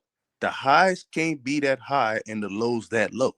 We went from that brilliant first half to, what was it? Jalen didn't complete a pass in the second half. I said it last week. I said there's no way the lows could ever be that low. That can't happen. This is where I agree with you. So, again, there's going to be variance. It's football, but the highs are high and the lows are like the Grand Canyon, dude. What did I said it last week, man. We clearly, now we're past the whole is to, regular season / preseason phase. So that excuse is over with now. We've seen 4 games. We clearly see that this offense is inept and it has an issue. Now, I'm going to put something out here, and I love him. He's our guy. But I'm going to suggest this, not really suggest because he's too good. And he's been too good. I don't know how much of this falls on the quarterback again and what they think he can or can't do. But in the small sample size, and I know this is way extreme, and he's not even close to Jalen. But the small sample size I did see of Tanner in preseason at times, Some of them throws that he was making, and I would never compare that to regular season speed, ability, none of that. But just pure, if you want to say arm talent, quote unquote, that guy looks like the prototypical guy that I guess an offense will never struggle with, if that makes sense, if you get what I'm trying to say. But I hear you. I don't think you could say it would never struggle, but the passing would never struggle. They would run a way different offense with him. That's what I'm getting at. He would certainly struggle because there's plays that Jalen makes that he can't make. I'm not talking about he would never struggle. Let me rephrase that. No, I know the passing, yeah. And so I think maybe they, again, I don't know how much they don't trust Jalen, which I don't think is fair to him, but it's clearly not the same offense to me from what I've seen. And I'm not going to compare regular season oranges to preseason. I'm not going to do that. But I think there's some element of they're not trusting him to do certain things that clearly is why the offense looks the way it does at times, because it's just that second half was brutal, bro. That was awful. Awful, man. And I'm like, for us to be 4-0, again, I said it last week, the defense is better than the offense. It's going to be better again this year, despite having less talent. You know what I'm saying? And I'm just like, it's bad, bro. It's bad. They're winning, but this is subpar, man. It really is. This game should have been a 40-point blowout today, considering how they started and the potential, and what they came out with in the second half was defense saved our ass again. So, you know. I'm with you on the highs and the lows, man. You got. There's no way we got to live in the world of the extreme highs and the extreme lows. I agree with you 100%. All right, brother. Appreciate you joining in, man. Any other thoughts you had? Oh, one thing. I want to touch on the AJ thing really quick, man, because I think people got it twisted. Listen, man, you don't get to be that good without being extremely competitive and, to a certain extent, a healthy level of selfishness. Healthy. Exactly. That's anybody in any profession to have success. Yes. 100%. You don't get to that level without a healthy level of selfishness. So for the people that keep telling this dude, well, do you just want to keep winning games? First of all, let's be clear about something. Ever since this dude got in Philly, we've been winning, dog. Like, I don't know where this narrative is coming from that him getting his numbers contributes to the team losing. Every year he's been healthy, fully healthy. The 2 years, because he's been here 3. The 2 years he's been healthy, we've been in the Super Bowl both years. And his best year, that first year, we got to the Super Bowl. So quit this narrative about this guy like sacrificing for the team. No. He wants to play well, and he wants to help winning because he knows when he plays well, we typically win. Did you see last week? I mean, did you see the first year he was here, like when he had 1,400? So people got to stop this thing where he has to sacrifice. Like, he's a player, and he's a great player. There's a reason why he's great, because he's extremely competitive. Only thing I will say, maybe that you can critique the social media aspect of it, because I'm like, that does give people, something to kind of think of. But this is where I give this guy a lot of credit. Nick Saban and what he's up, because what do you think if AJ's thinking? What do you think Devontae's thinking? Dallas should be really mad today because he was cooking, and in the second half he never saw another ball. So I'm just like, AJ, man, he has every right to be mad as far as I'm concerned. That guy impacts winning, and if he's upset, that doesn't make him selfish. There's a reason he's great. You know what I'm saying? He's what he is for a reason. So the people that are like, oh, he got to sacrifice for the team, no, that's bullcrap, bro. He's great for a reason. And him being selfish isn't necessarily a bad thing because he does help us win. Like, I don't get why people think it's one or the other. I agree 100%. Chris, good stuff, man. Appreciate you joining in. Hope to talk to you again next week. All right, bro? Yep. Thank you, man. Chris 3K, good stuff, man. I think he's a smart guy. I think he brought up some good points as well. You can't put AJ in that type of box. People do, but he's right. People on Twitter love to say AJ should shut up. AJ didn't become AJ Brown by shutting up. He didn't. Let's go to Ride on the Bench. You got 2 more. Clary Voy, Ride on the Bench. Ride on the Bench going to join me here, right here. Looks like he's in the car. What's up, brother? How you feeling, man? I'm doing all right, man. How you doing? I'm good, man. Good to have you back on here. Stay safe if you're driving. You don't have to look at my ugly mug. Keep your eye on the road. What was your thoughts on the Eagles today, brother? I'll tell you what, man. This team is an enigma. I have no idea what to think about this team week to week. I get we just win, and that's the great thing about this team. Winning is great. But man, oh man, this is just one of the more frustrating teams to watch week to week. One half, they're amazing, and then the other half, it's like they're the worst offense I've ever seen. I can't put my finger on it. I don't know if it's coaching. I don't know if it's play design. I don't know if it's the quarterback. I don't know what it is. But regardless, we're 4-0 against teams that we have to beat in the NFC, which is a positive. But the defense without Quinyon Mitchell today, I don't know what the hell to make of it, man. It's the defense is ahead of schedule. It's awesome, but this offense, man, I don't blame AJ Brown being upset. He wants the ball. We want it all.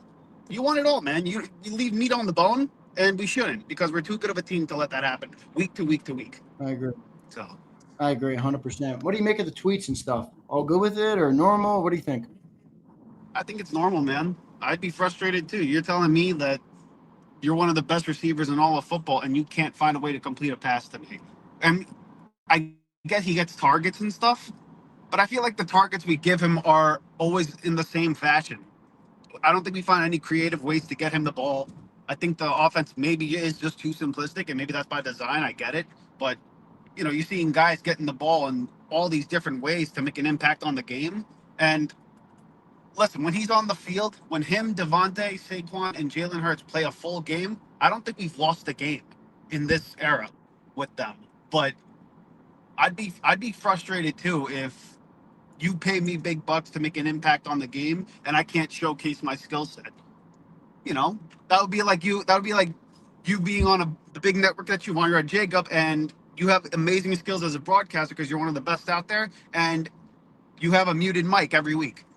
That's the most that'd be frustrating, Right. So I don't blame him for being upset, and for all the people who criticize him, I think if they were in his situation, they'd probably act the same way, if not worse. So, at the end of a long road's a mirror. So, it's just one of those things, man. I get his frustration. I would be frustrated too because he's too good.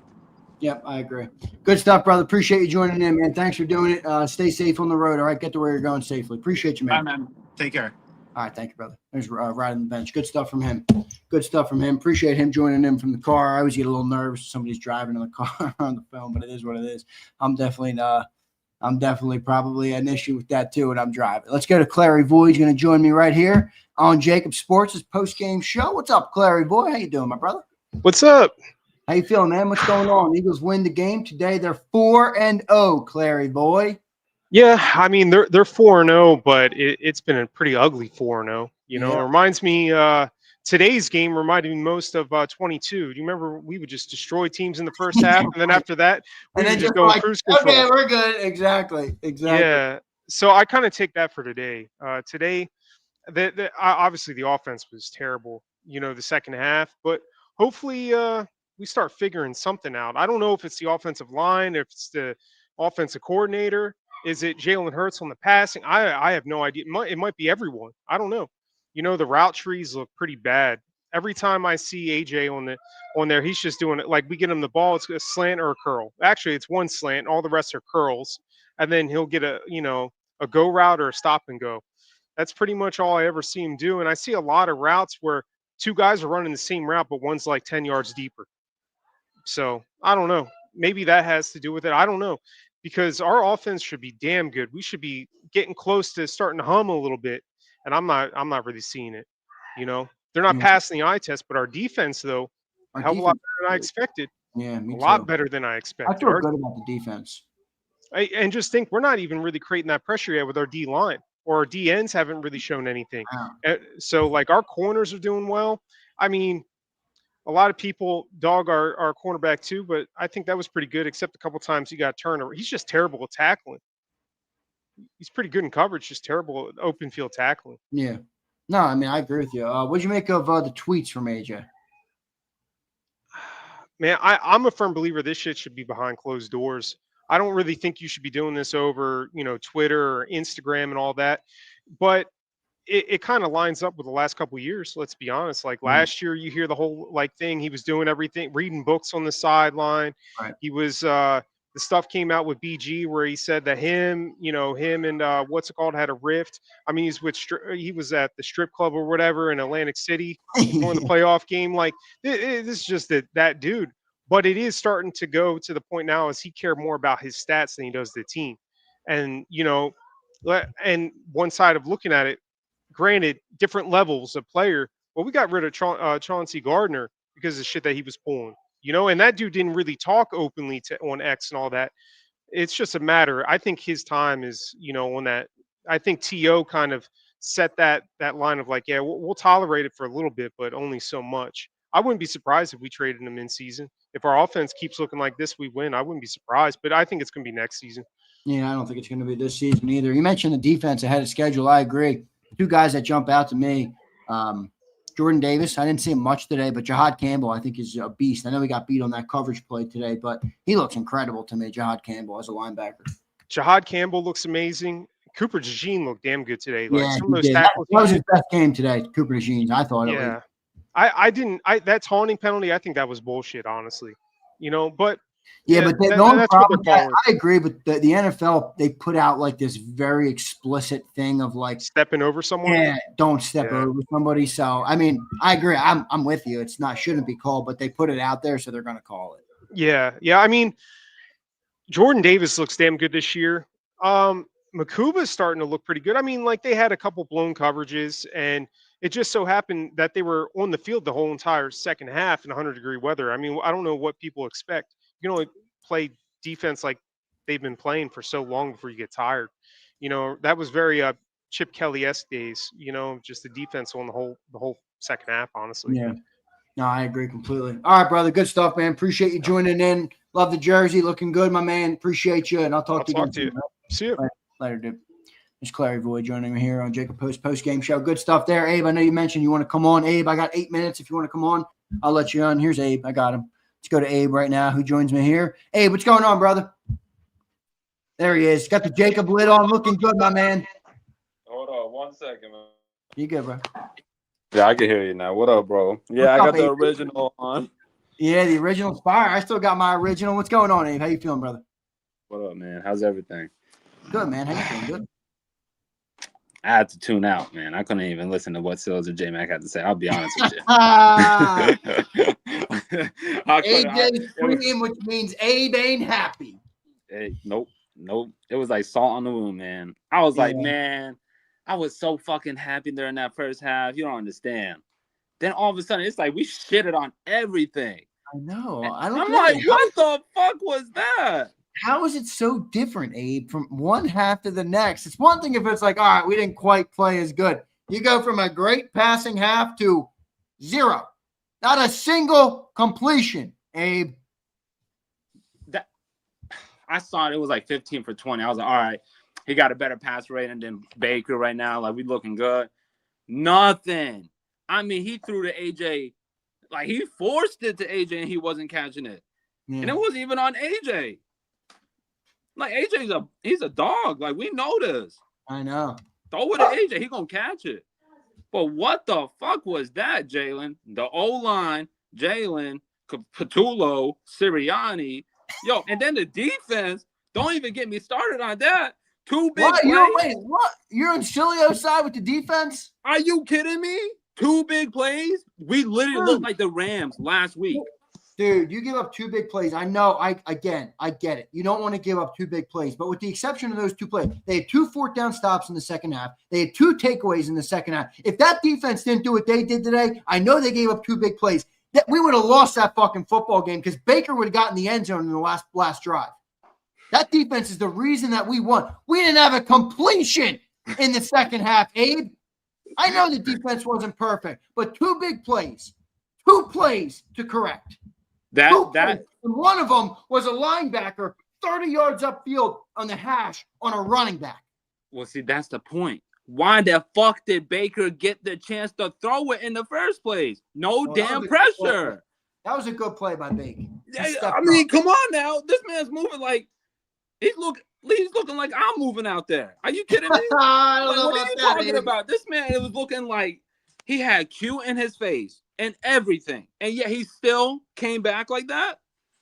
Are you kidding me? I hear you. That's some bullshit. No, all the talk and everything that he did in the beginning of the game, like Q, I give him every props in whatever he can get, he can have it. Ringo, get the. I don't want to hear. Fine today. He was not fine. He was not. He had a couple missed tackles, which newsflash, Abe. It's the same. Quarterbacks aren't good tackling. He ain't get no better. Like quarterbacks can't tackle, dude. I mean, he waited for this long to do this. Are you kidding me? Like, you sat on the bench for 3-4 weeks now just to do this? Dude's rusty. He didn't get beat in coverage once. He ain't rusty. He's ass. He also made a 4th down stop. God, man. I swear, if we lost this game, blame the offense, not the defense. Oh, I am. I 100%. I'm not saying nothing. The defense did what they could. I'll be honest. But really, almost healthy Chris Godwin and then Emeka. I know. I mean, Emeka's a fucking dog. I'll give him that. He is. He's a good player. But on Reed and Makuba, like not just one safety, both. I know. That was bad. But all right, brother. I appreciate you, man. You think AJ's going to keep cooking on Twitter or what? Oh, he's probably gone. That's it. I'll be honest with y'all. Hey, call it Abe, quits. I love Abe because Abe is the ultimate Philadelphia fan where it's just like the end of the world every game. I love it. Abe, I love you, brother. I appreciate you, man. I love you, man. Appreciate you. Take All care. right, later. There's Abe. Good stuff from my boy. I got my boy Lucious the show coming in. When Lucious needs 2 minutes, I'll make 2 minutes for my boy Lucious. He joins me right now. What's going on, brother? Yo, what up, Z? Can you hear me? I got you, man. You sound good. You look good. And that damn DeVonta Smith jersey's looking real good, my friend. This is fucking clutch.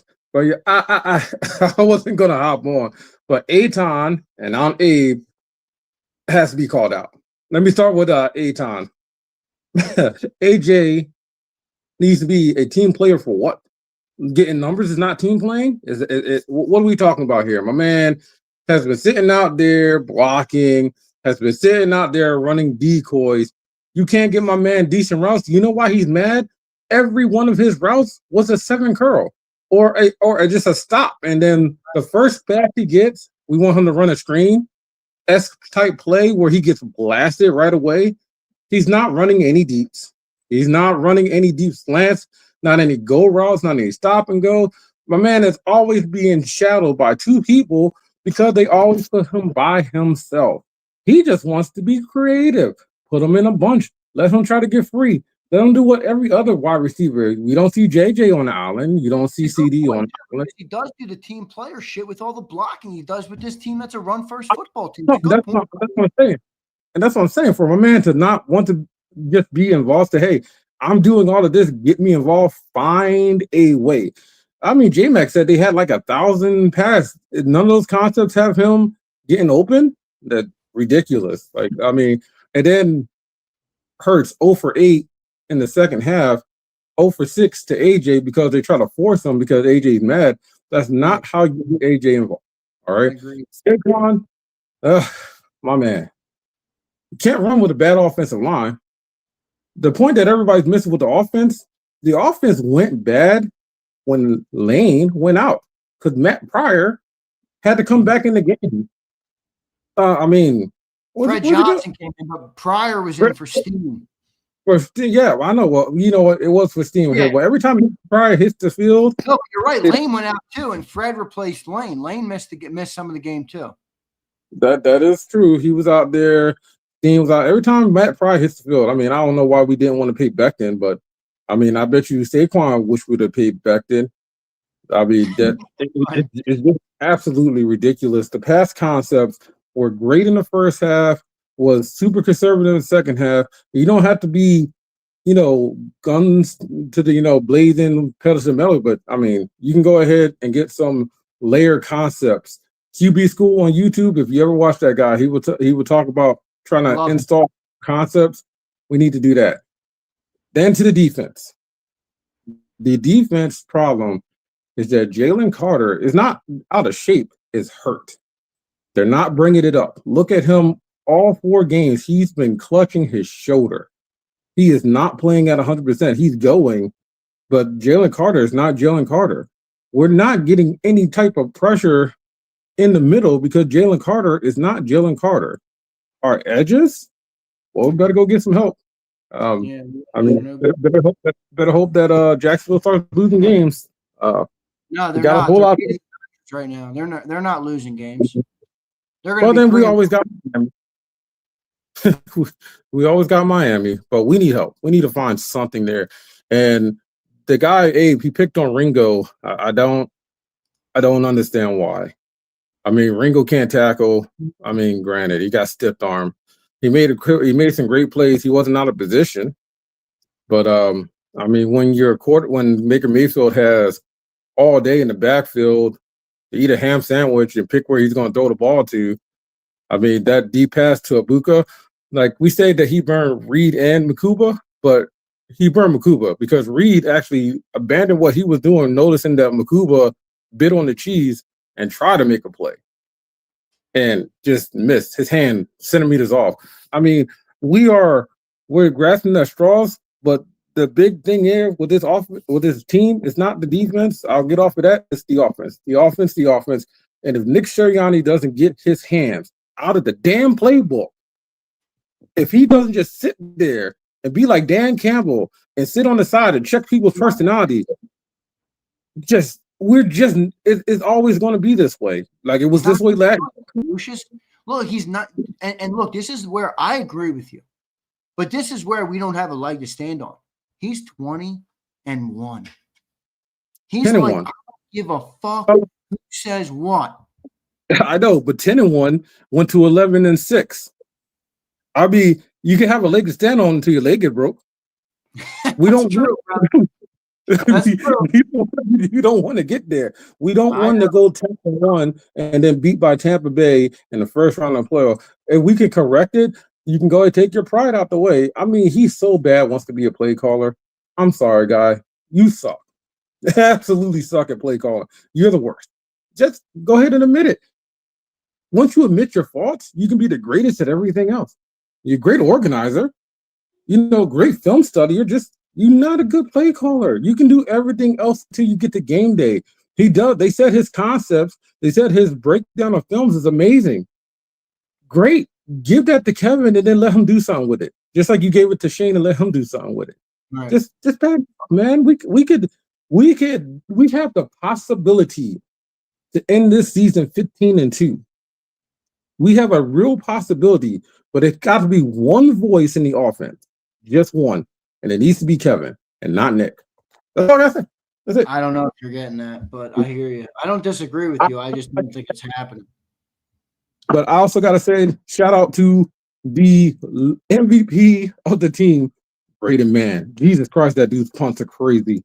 Like he flips the field when we are bad. He flips the field for the defense. I mean, that's just nuts. And I hate punters, but thank God we have. All right, brother. Good stuff, Lucious. Appreciate you, man. You know I love you, brother. Thank you for all the support of the channel, man. It means a lot to me. Thank you, brother. My addition to go ahead and host a show for you when you go on your honeymoon, like I put in there. Yeah, I'll give you that. I might have to give you that. By the way, the DeVonta Smith jersey looks fire. I love it, man. I'm happy you got it. I appreciate the jersey. This thing is so nice.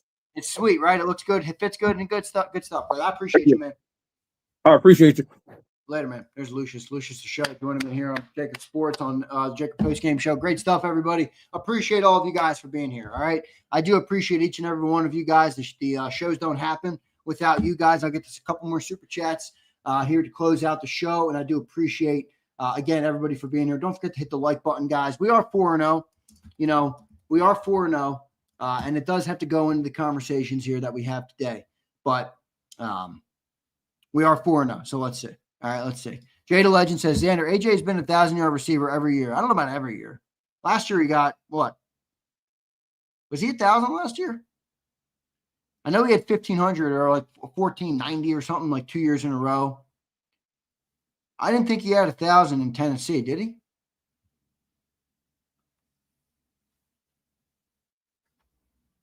I don't know. I'd have to look, Jay. Let me look.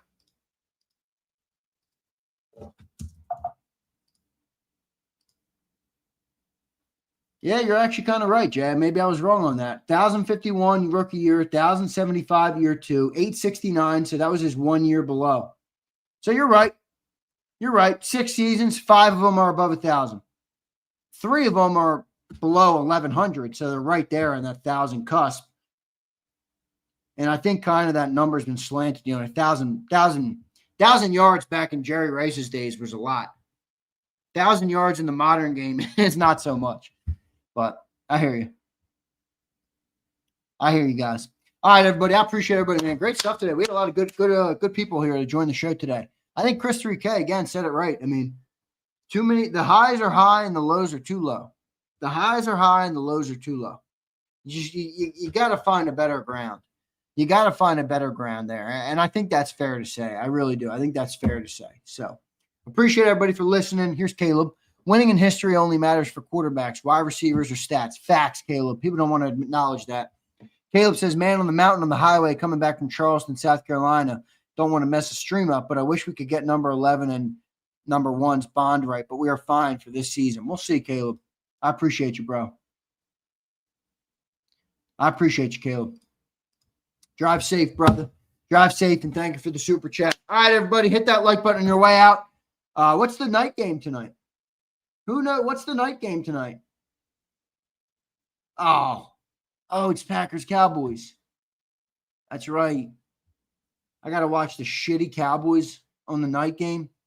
Philly Don, thank you, brother. Appreciate it, man. Patullo will be this team. You follow? You think it's mostly Patullo? I don't know, man, if it is. I think Lucious is on to something with Nick. Nick believes in the conservative approach, you know. I think first half was Kevin. But we'll see. I kind of hope Micah has a sack tonight. I kind of do.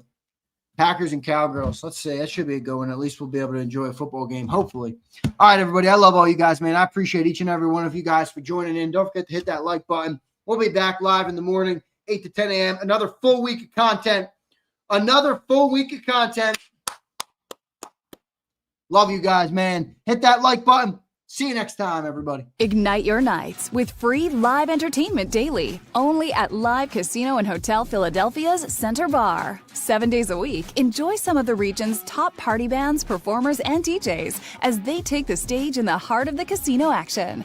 Great cocktails, live music, and lively moments. It's all happening at Center Bar at Live Casino and Hotel Philadelphia. Visit livecasinophilly.com for more details and the complete list of upcoming events. Must be 21 or older. Gambling problem? Call 1-800-GAMBLER.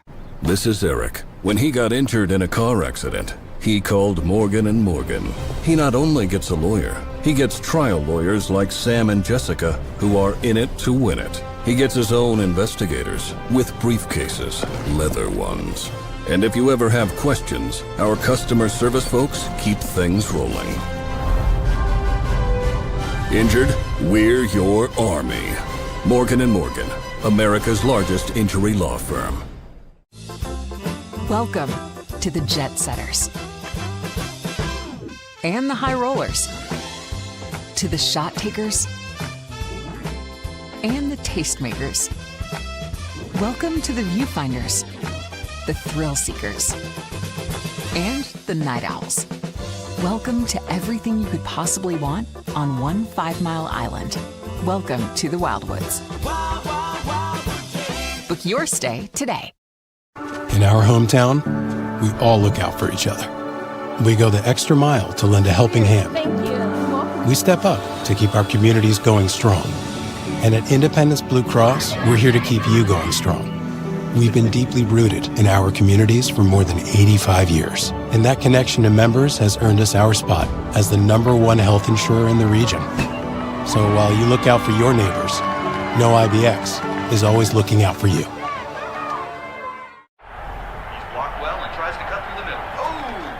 Your gut says Miami is going to win, and you should take the over. Your gut also said your NFT selfies would only go up in value. They didn't. But your head is on Sports Grid and knows the QB is in concussion protocol. The backup has a 45 QBR against the zone coverage. The New York D has the most sacks in the league. So yeah, trust your head. It's smarter to be on Sports Grid. EAGLES. Eagles.